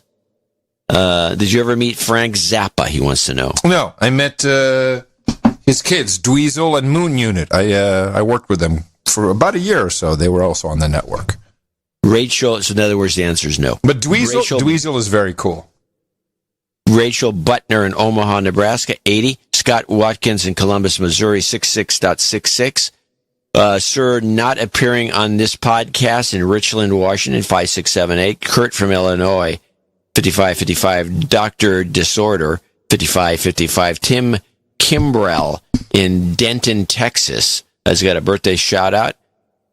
Sir Slam, and that's a 5510, double nickels on the dime. Sir Slam Bob, Rolling Night of the Guadalupe Trail, 33, in San Jose, California, 5510. Sir Don, the Baron of New Hampshire, 5510 from Wyndham, New Hampshire. Kevin Carlisle in Birmingham, Alabama, 5115. Cason Grover in Nolensville, Tennessee, 5033. Kevin Meisenberg in Lincoln, Nebraska, 5510. The following people are $50 donors, and we have quite a few of them today, thankfully. Name and location, if applicable, starting with Sir Brandon Savoy in Port Orchard, Washington. Rosen Touchkoff in London, UK. Robert Decaney in Fairfax, Virginia. Sean DeSantis in Fort Pierce, Florida. Hey, Sean, is Tony your brother? That's it. Dame Patricia Worthington in Miami, Florida. Clayton Dunivant in Greenfield, Wisconsin. Drew Mochak, sir, if I'm not mistaken, in Mountain View, California. Jennifer Washburn. Jonathan Ferris in Liberal, Kansas. Jesse Hall in Friendswood, Texas. Colin Petit in Fairfield, Virginia. Eric Bigioli, parts unknown. Stephen Schumacher, or Schumach, it says Schumach, in Xenia, Ohio. Sir George Wuchit in Universal City, Texas. Mm-hmm. Chris Gramoli in Kingston, New York. Robert Kierbach in Essexville, Michigan. Kimberly Redmond in Toronto, Ontario. And last but not least, John Carpenter in St. Louis, Missouri. Wow, good list. Good list. I want to thank each and every one of them for helping produce show 1268. It really means a lot. It does. It means that we can continue for another episode. So please consider supporting us, Dvorak.org/NA. That'll be for our Sunday show.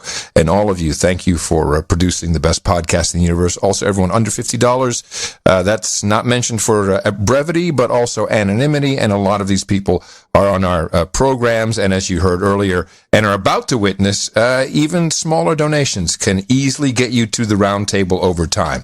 For everyone who needs it, first reminder, there you go. Dvorak.org/NA. And now your jobs and your karma. Jobs, jobs, jobs, and jobs. Let's vote for jobs. You've got karma.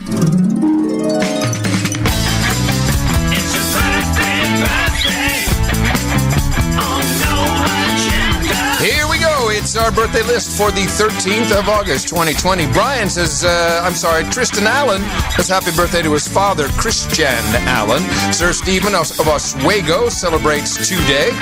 Kevin Meisenberg, happy birthday to Ella Meisenberg, also celebrating today. Tim Crimble says happy birthday to his son, Dawson, turns 12 tomorrow. Rachel says happy birthday to Zachary. Actually, he turns 40 today. Congratulations. Chris Gramoli will be celebrating his birthday tomorrow. And Leanne Webb with the beautiful donation and note for her husband, Steve.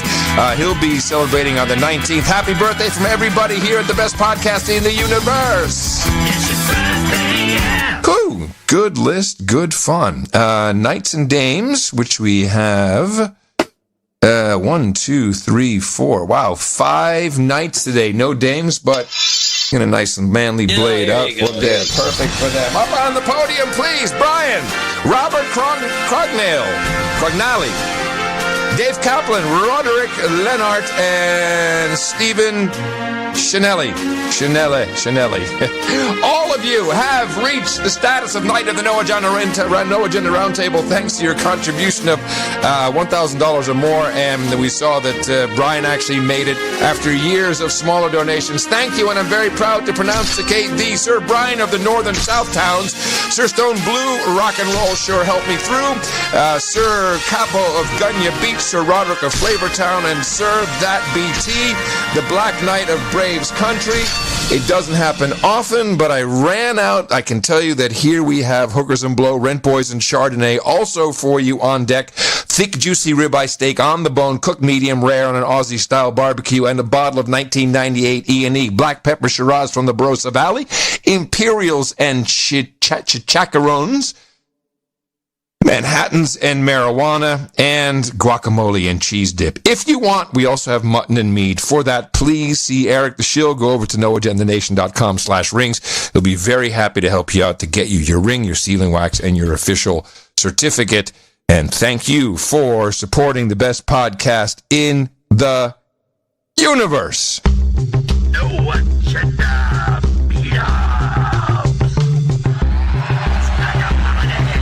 Like a party indeed. See, I do have, I've got a couple reports here. First, let's start with what's coming up. Today, the No Mask Southside Okietown meetup. That's at 6:30 at Garage in the Garage in Moore, Oklahoma. Bridgeport, Pennsylvania. Oh, that's a No Agenda /MoFax meetup, 7 o'clock tonight at Puddlers. Then we have the Bi-State Amygdala Commission meetup in Davenport, Iowa. That's at the Armored Gardens with Todd McGreevy organizing. Tomorrow, the Greater Seattle Kirkland Marina meetup, the Wild Rover Irish Pub. Also tomorrow, the virtual meetup over Jitsi at 4 p.m. Eastern. Comic Strip Blogger organizing. I presume you can go to noagendasocial.com for that. On Saturday, Bloomington, Indiana at the Switchyard Brewery. Throop is organizing also on Saturday in Sioux City, Iowa. Riverside Park, Sir Bernie Atama and Matt Decker are hosting that for you.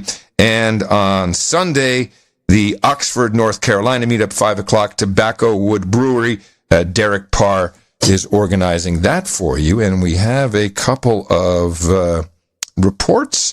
This is, the first one is the report from West Seattle Burien School from Home. This was kind of good. Stephen M. Hill, a douchebag from West Seattle, says, our meetup was small. It was exceptionally productive. Hannah, the keeper, and I were joined by fellow No Agenda producers Jeremy and Jen, that's very small, to discuss the myriad of issues confronting our families as we approach the new school year. Our conversation touched on all the expected points: masks, social distancing, outsized concerns from other family members, SJW indoctrination by the public school system, etc. But where things really got down to brass tacks was the way in which requiring our children to learn and socialize through the established remote systems is truly a method of social control and an attempt to dehumanize the members of their young cohort and train them to be digital corporate slaves. This will not stand. So they had an aha moment, and they have set up a group, the email group, wsea.schoolfromhome@gmail.com. Again, wsea.schoolfromhome@gmail.com. Encourage any parent of any age group in any localities interested in discussing the future of our collective human resources to drop us a line and brainstorm. Outstanding idea. And we have an audio report from, here we are, from an old favorite, Sergeant Fred. Do you remember Sergeant Fred?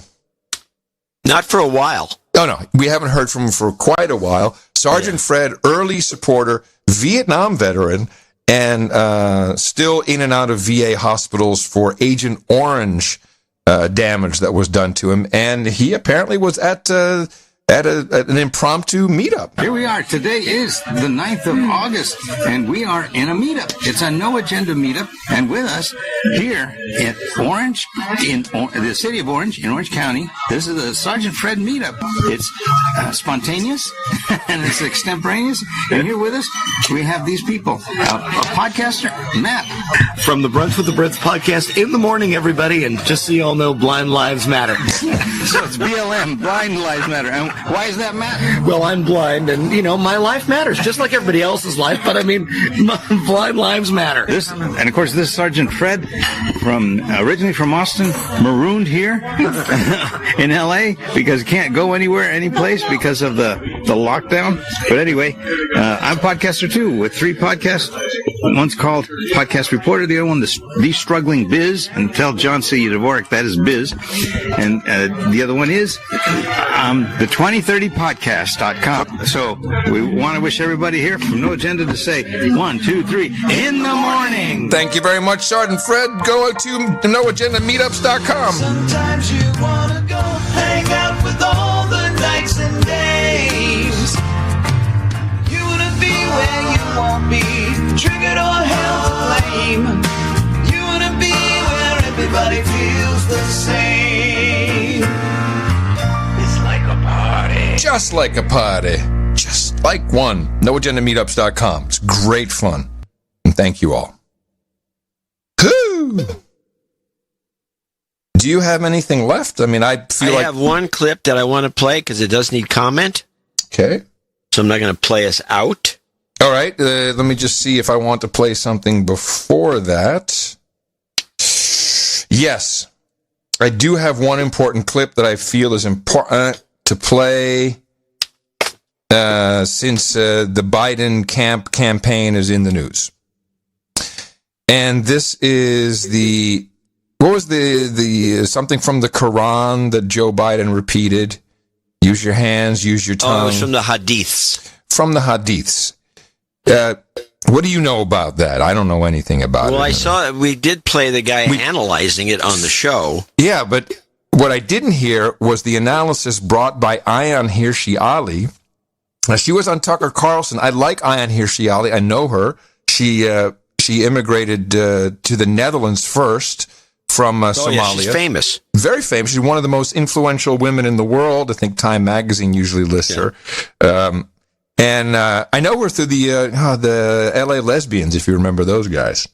Not those really, gals. but yeah, I'd be interested. What does she have to say? It was the L.A. Jewish lesbians. That might ring a bell. Well, she was surprised, shocked, awed, and somewhat outraged by what Joe said and the fact that no one caught it. The next thing that he says on the clip, which is, if you see something wrong, and he quotes the Prophet Muhammad, then use your hand, and if you can't use your hand, use your tongue, and if you can't use your tongue, then use your heart.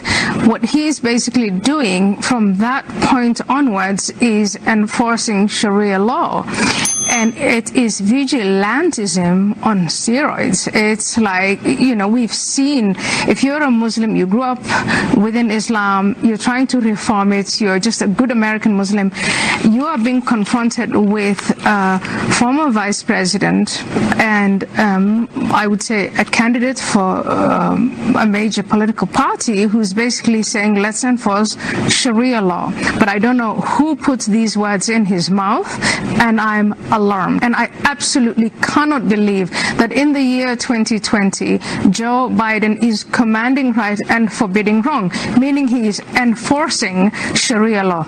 I understand that Joe Biden doesn't know what he's doing and I think most Americans don't, but he does have a campaign team. He has a team of people who will say, this is what you can say. Joe Biden should come out and apologize profusely to the American people, and especially to those American Muslims who have adopted and embraced the foundational principles of America.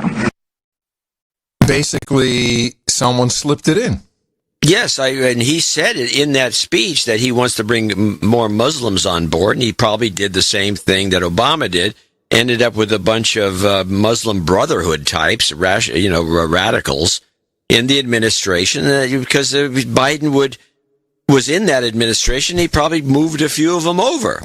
And, he's clueless, this guy. He is the danger to the country. She's going to, just another 40 seconds, she'll translate it directly into what that piece means. And in this video, what he has done is he's put himself, at least these people who I think of as the Muslim Brotherhood, radical Islamists, they have him endorsing and enforcing Sharia vigilantism. I mean, think about it. You have people who are Muslim scholars, when they start talking about enforcing Sharia law, it is, should we use, when you talk about the hand, is it the sword? Is it firearms? Is it improvised explosive devices? Think about the two brothers who went and used their mother's pressure cooker to hurt people during the Boston Marathon bombings in 2013. That's the kind of thing. And if you don't know what you're talking about, then you shouldn't do it. There you go. That, to me, is a big deal.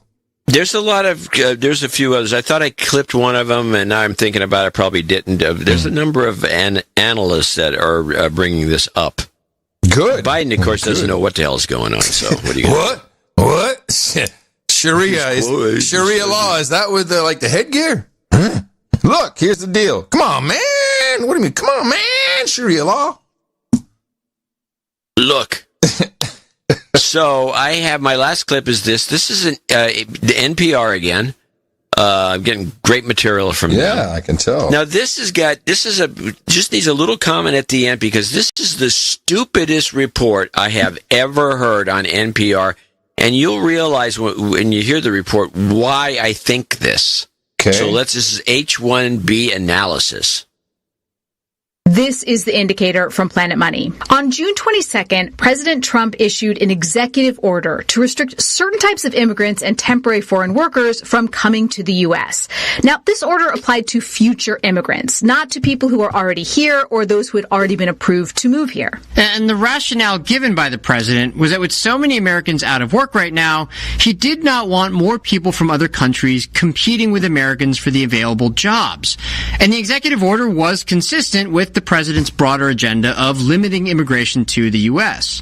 Maggie Peters is an associate professor of political science at UCLA, and she says there was one thing about the executive order that she found really surprising.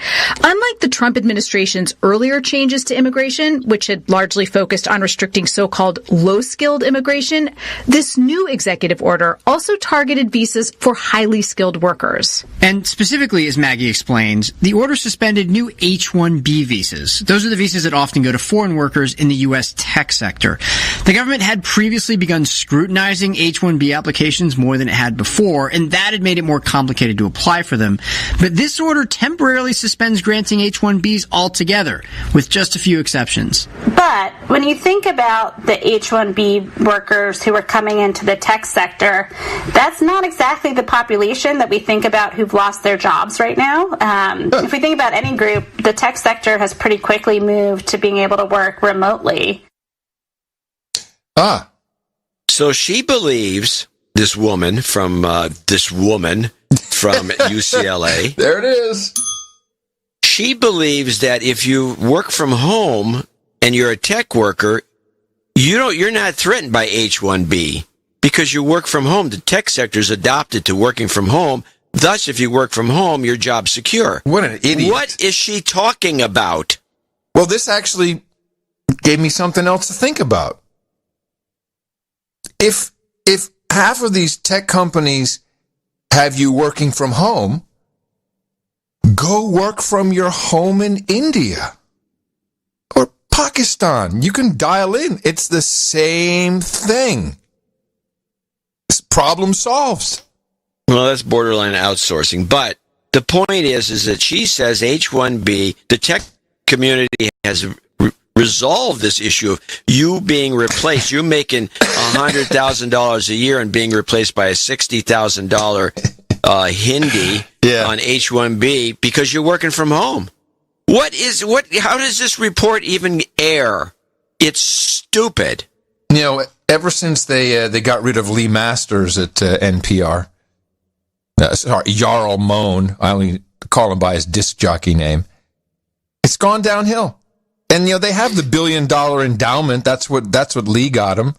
So they're just coasting. And they've probably, these kids are probably working for free. They're interning. Half of them come through PRX. It's hard to make money in that business. But they all have the same voice, which is exactly what you want. They do have a similar voice, although there's some very weird voices that have been cropping up. I look forward to more of your NPR reports. They are fun. They are definitely fun. All right. Yes. Well, with that, we're closing the ship down, man. It's time. We're well over 3 hours. We did have a long first donation segment, so true. That is appreciated. We have Nick the Rat coming up on the No Agenda stream, if you're listening live. End of show mix is Professor JCJ, Jesse Coy Nelson, and I am coming to you from Opportunity Zone 33 here in the capital of the Drone Star State. It is, in fact, if you're looking for it on governmental maps, FEMA region number 6. And until Sunday in the morning, everybody, I'm Adam Curry. And from Northern Silicon Valley, I'm John C. Dvorak. Wow. I could have used a little more. Nah. Remember us at Dvorak.org/NA. We'll see you here on Sunday. Until then, as always, adios, mofos! And such.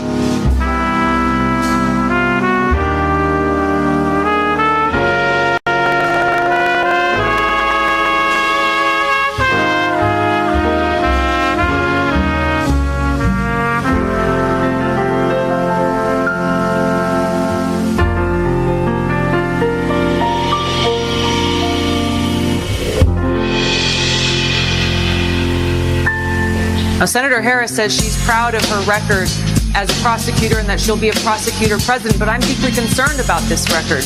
That this is simply not true.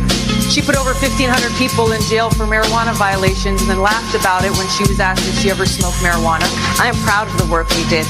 Have you ever smoked? I have. Okay. And I inhale. I did inhale. She blocked evidence. That would have freed an innocent man from death row until the courts forced her to do so. That this is simply not true. She kept people in prison beyond their sentences to use them as cheap labor for the state of California. I am proud of the work we did. Have you ever smoked? I have. Okay. And I inhale. I did inhale.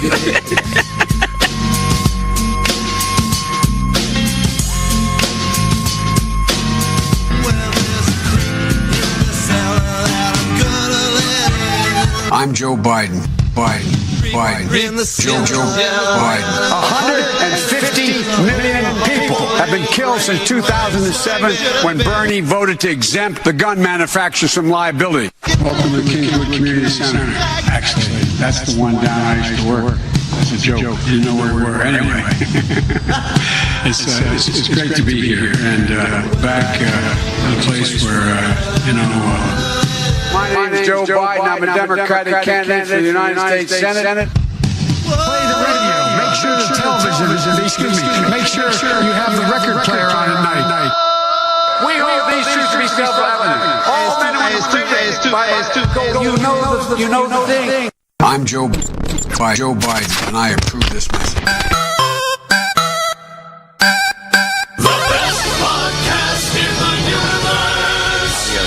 Mofo. Dvorak.org/NA. In the morning. The No Agenda Show with Adam Curry and John C. Dvorak. Live every Sunday and Thursday, 12 p.m., 11 Central. On NoAgendaStream.com.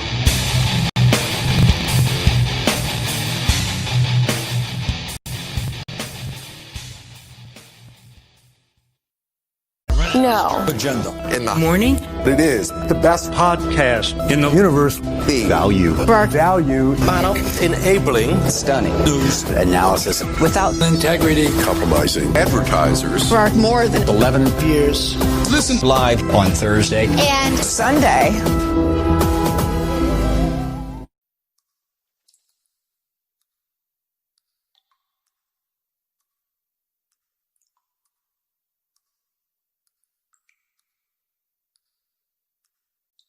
No, let me explain something to you. You know what my idea of a good time is, ladies and gentlemen of the German nation, or whoever else is watching this stupid broadcast. My idea of a good time is, the biggest problem facing the world today is mental health. If everybody had good mental health, then all the other problems would be solved. Because in order to take care of mechanical and practical problems, you have to have good mental health in order to attack those problems. If people have motives that are not worthwhile, then those bad motives are always going to creep into their activities. You see that every day from the way the political people work. If people were just in a position to have their minds functioning right, then everything else would fall into line. Now, that's what I'm after. That's my dream. Now, that's a dream. That's probably not going to happen, but that's my dream. Well, thank you for those kind words of wisdom, Frank Zappa. Welcome to the sewers of Brooklyn, New York, everybody. I am Nick the Rat, and this is my podcast. We are up to episode 243.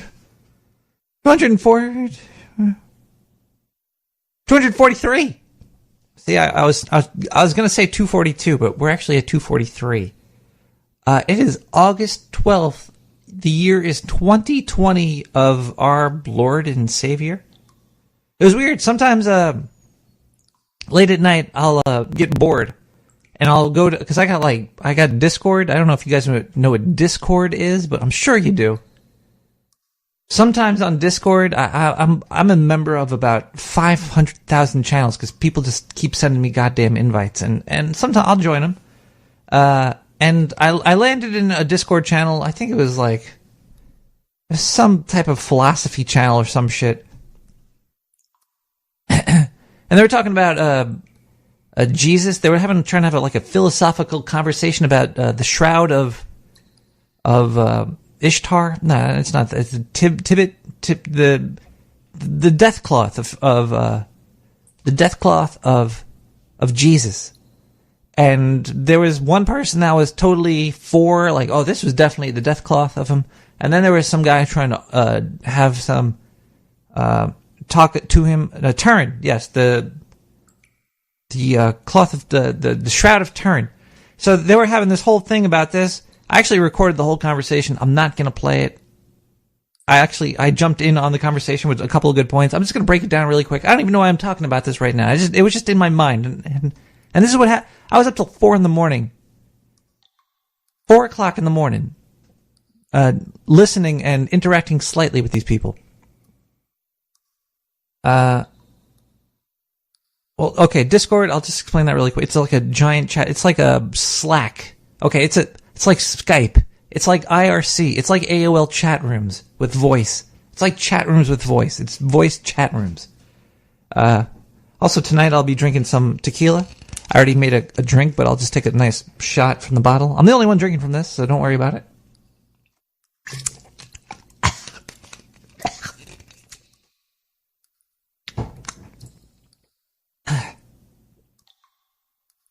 So, the main argument for it was that these Italian scientists were saying that it's like carbon dated properly or some shit. But then somebody else was saying that the carbon dating was like 500 years past it, so in the year like 500 AD.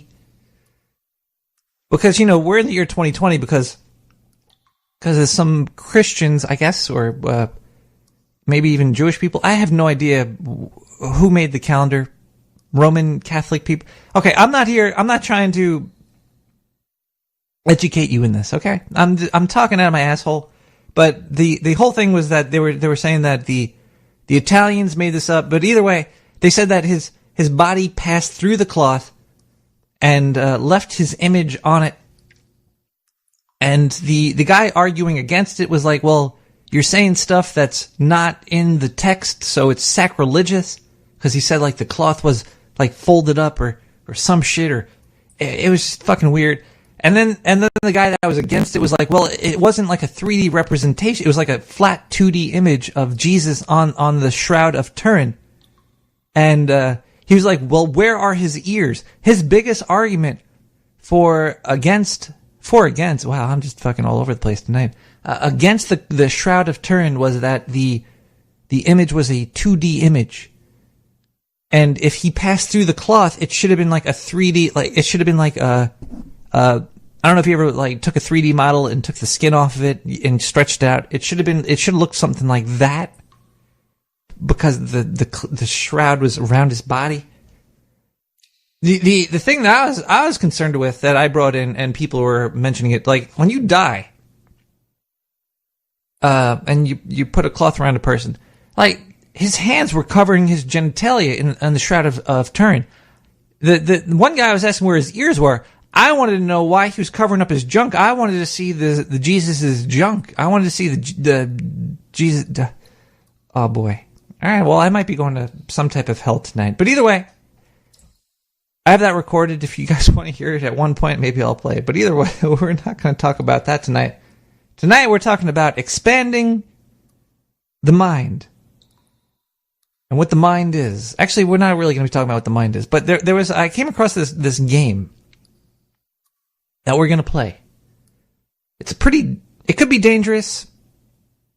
For me, it wasn't. I'll tell you my experience. I played the game. It's about the mind.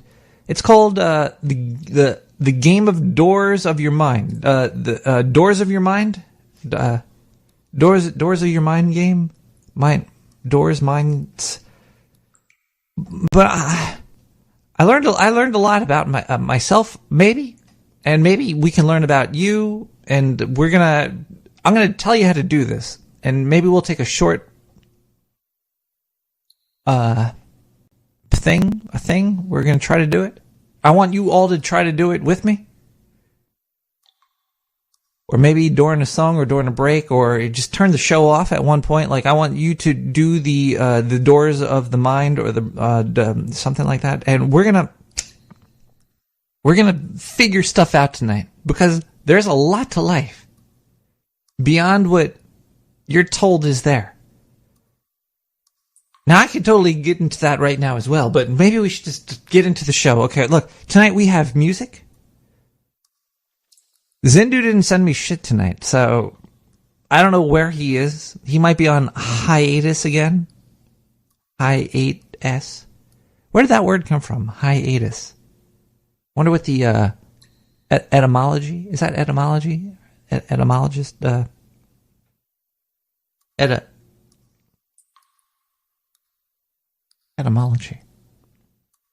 I got a lot of questions about everything. I don't even. So there's Zindon tonight, not Zindu. Very good. Zin didn't send news tonight. The chat room is going wild over here. So there's no Zindu tonight. Fuck that guy. He could suck one of his own 45 penises. Oh yeah. Also, this is my actual drink over here. It's tequila. Whoa. Is that a exploding head syndrome? Is there somebody in my head right here? No, not that you know of. Just ignore me. All right, at least you're audible this time instead of not being audible for the first half of the show. I'm still a figment in the back corner of your imagination. Just remember that. Everything's going to be good. And it just takes a while for you to sink in there, I see. Oh, by the way, that last episode that I had, YouTube banned it for a while because of the VHS flicker screen that I have in a V. You know, fuck Google. But see, there's a lot of issues with the internet. All these big companies kind of own it. There's so much you could do with the internet. You could host your own stuff, people, but that could lead to a lot of issues with bandwidth and control. Because like I could just open up my hard drive and have my internet connection. See, but then I'm still in the hands of the fucking internet companies, like fucking Time Warner or Spectrum or whoever the fuck I'm sucking the tubes off of. They still see everything I do and know what I'm doing and have control over my connection to the outside world. We need a completely free and open network. But the problem with that is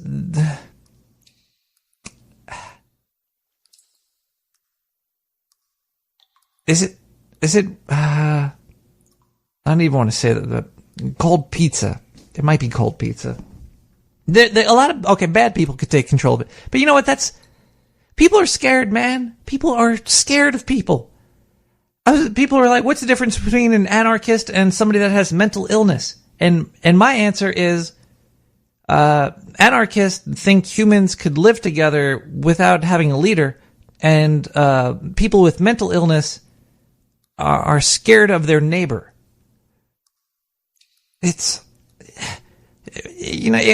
we kind of need boundaries, but we also need a connection of people. We need a connection, people. And the more scared we are of our neighbor, the less of a connection we could have. Like, I don't want just people coming through my window and sleeping on my lap. But I also shouldn't care if there's people outside of my window. I don't know. It's a really complicated situation. Life is complicated. And we're going to be having conversations about something tonight. I don't even know where I am anymore. We have music tonight. Let's listen to Trans Am Tech, but Cody Marengo.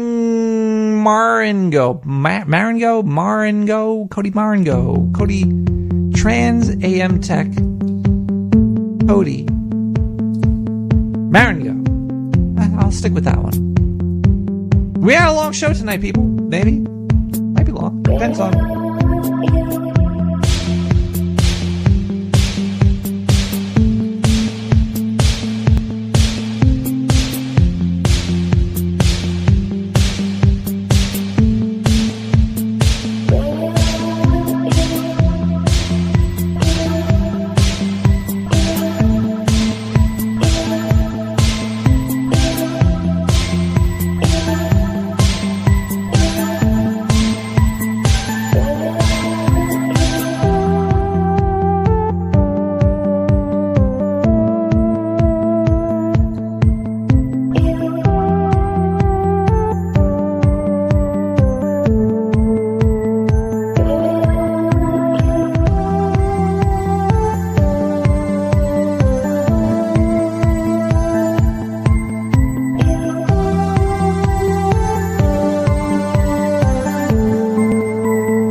Want to take a ride? From the dark sewer in the filthy American Northeast, it's Nick the Rat Radio with your host, Nick the Rat. Now, here's Nick. And I'm Nick the Rat. Hi, everybody. Okay, so let's discuss this. because it's very disgusting. I mean, it's discussable. I still have to send James Jennifer a piece of artwork. There's a whole moving process. She sent it like towards the end of the last month. I moved a couple of sewers down, and I'm finally almost unpacked here. In this new dwelling, this new hole in the floor. So I'm going to send her something soon because she does a lot of work. She does the work. Dame Jennifer is doing the work. I just got to give her a big old shout out. Also, I want to give a big old shout out to Hog Story. Hog Story actually kind of influenced tonight's episode. They were talking about sound waves and the mind and getting you in a good mood. And I was looking for stuff like that. And then I came across this whole Doors in the Mind thing. Big ups to Fletcher and Carol. So, all right, Doors in the Mind. Let's get into it. Let's just explain to you what this is here. All right, maybe we'll explain a little bit slower than just jumping into it so fast. We're gonna maybe before I tell you about Doors of the Mind, we should talk about meditation and giving yourself a self not tranquilization, hypnotize yourself. How to hypnotize yourself. Now, a good way, like meditation, there's books, there's thick, fat books that you could read about meditation. But you know what? I'm going to break meditation down for you. But what we need to do is actually hypnotize yourself. But we're not going to, we're going to first learn about meditation really quick. And then we're going to learn how to hypnotize yourself. And then we'll get into the doors of your mind that we're going to explore. We're going to explore these doors of your mind. This shit works. This is not fake. This is real. Like, life and existence only exist in your mind. Like, there's a shared reality. There is a concrete out there. There's streets. There's lights. There's signs. There's advertisements. There's sounds. There's cars. But those all came from people's minds. People thought of these things, made them into reality. And now when you see it, you're like, oh, look, there's a fucking car. Look at that. It's a car. No, it's a piece of metal. It's something that came from the floor.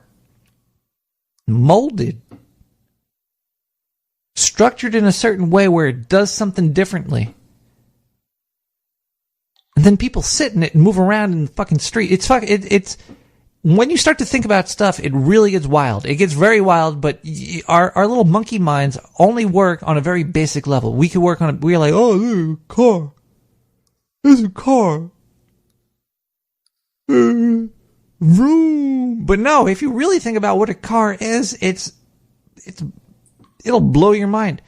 Not only cars, but think about natural stuff too, like a tree. Think about a tree or a cloud. Like, what is a cloud? There's liquid stuck to this big old fucking rock by gravity, which we don't know what the fuck that is. And then when it heats up, it leaves, and then it leaves too far, and then it cools down, and then it falls back down.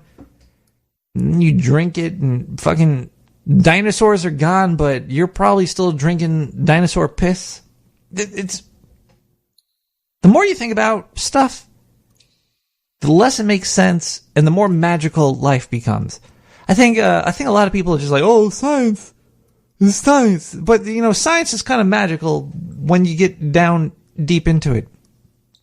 Oh, you know what's weird? That's just making me think of, I might have a new podcast soon with Illuminatia. There might be Illuminatia and Nick the Rat podcast where we dive deep into a subject. She's going to have a lot more information. I want it to be more of her podcast. This podcast is way too much for me already. But I think that's going to be coming out in the next month or so. It's going to be fun. We've been planning it for a little bit, for 20 minutes. But it's actually been in the wheelhouse for a while. But we're going to do that. It's going to be fun times. I don't want to tell you about our first topic yet. I want it to be a little bit of a surprise. But it's kind of like down this thought path. and she's going to have a lot more information, and I'm going to have a lot more questions. So it should be fun. We could talk for a while, and it'll be interesting. It's probably not going to be live, though. Either way, off topic there. Where was I? The mind. Reality. What is it? How do we meditate? How do we hypnotize ourselves? Let's talk first about meditation. Now, I heard a monk say this. A monk told me on YouTube how to meditate. Lickety-split. All right, the monkey mind. He was talking about the monkey mind. If you look up monkey mind and meditation monk, monk mind, meditation monk, that's the 4 M's. You'll find this one. You'll find it pretty easily. So look that up if you want to find this video where there's an actual monk telling you how to do it. Now the monkey mind likes to keep thinking. It doesn't care. It's just like, oh yeah, this, that. You're looking over here, you see sewer, you see the wall, you see the dripping, you see the light. It doesn't shut up. Monkey mind keeps talking. Monkey mind will never shut up. Okay? How do you make him shut up? You can't. You can't make monkey mind shut up. But you could focus on your breathing, right? Direct focus. Direct focus will make the monkey mind confused and shut up. So a good way to meditate is breathing. But you might have heard this before, but it's a very good way to think of it as like there's a little monkey in your head going, and then you're like, oh, breathe. I'm breathing in. And I'm breathing out. And I'm breathing in. And I'm breathing out. And then the monkey in your mind is like, oh, I'm breathing in. And I'm breathing out. And he's not thinking about every fucking else thing. He's not thinking, oh, cars are made of metal that came from the planet, and there's rain in the sky, and comes in gravity, and all this other bullshit. Okay? You don't want to think. Thinking is just really fucking annoying to think. Thinking is very annoying because it's like an endless hole, and you'll wind up...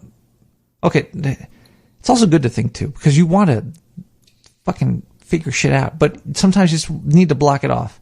All right? So first, let's figure out how to meditate. You got to block the monkey mind by focusing on your breathing. All right? That's pretty much what the YouTube video was for the monk. But let's... Now, how do you hypnotize yourself? All right? Now, we're going to figure out how to hypnotize yourself. It's sort of like the monkey mind thing. But you kind of want to give yourself a couple of more intake. After you're a master at meditation, you could try this. All right? So, you want to just fucking start to look off into the distance. Like, stare at the wall. At a point... At a single point, anywhere, just fucking stare at a point. Maybe light a candle and stare at the candle. It doesn't, you just cut off the ADHD or whatever. You know, just fucking relax a little bit. Relax a little bit. Do the meditation. Breathe in, breathe out, breathe in, breathe out. Focus on that. Now, to hypnotize yourself, just pick one point. Just focus on that one point. Okay, you're focusing. And now, between the breathing,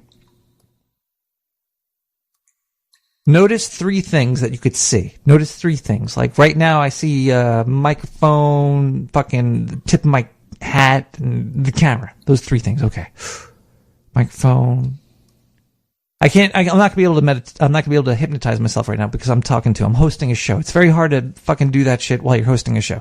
So do that. First, notice 3 things you could see. Now, was after seeing, it's a hearing. Now you got to hear 3 things. Listen while you're focusing on the one point. Listen for 3 different sounds. Maybe a sewer drip. Maybe your heartbeat and your breathing. Just focus. Okay, I hear those 3 things. Now, after you had the sight and you have the hearing, you want to go for the feel. You want to feel 3 different things. I'm feeling my ass on a tuna can right now. Feeling this cup of tequila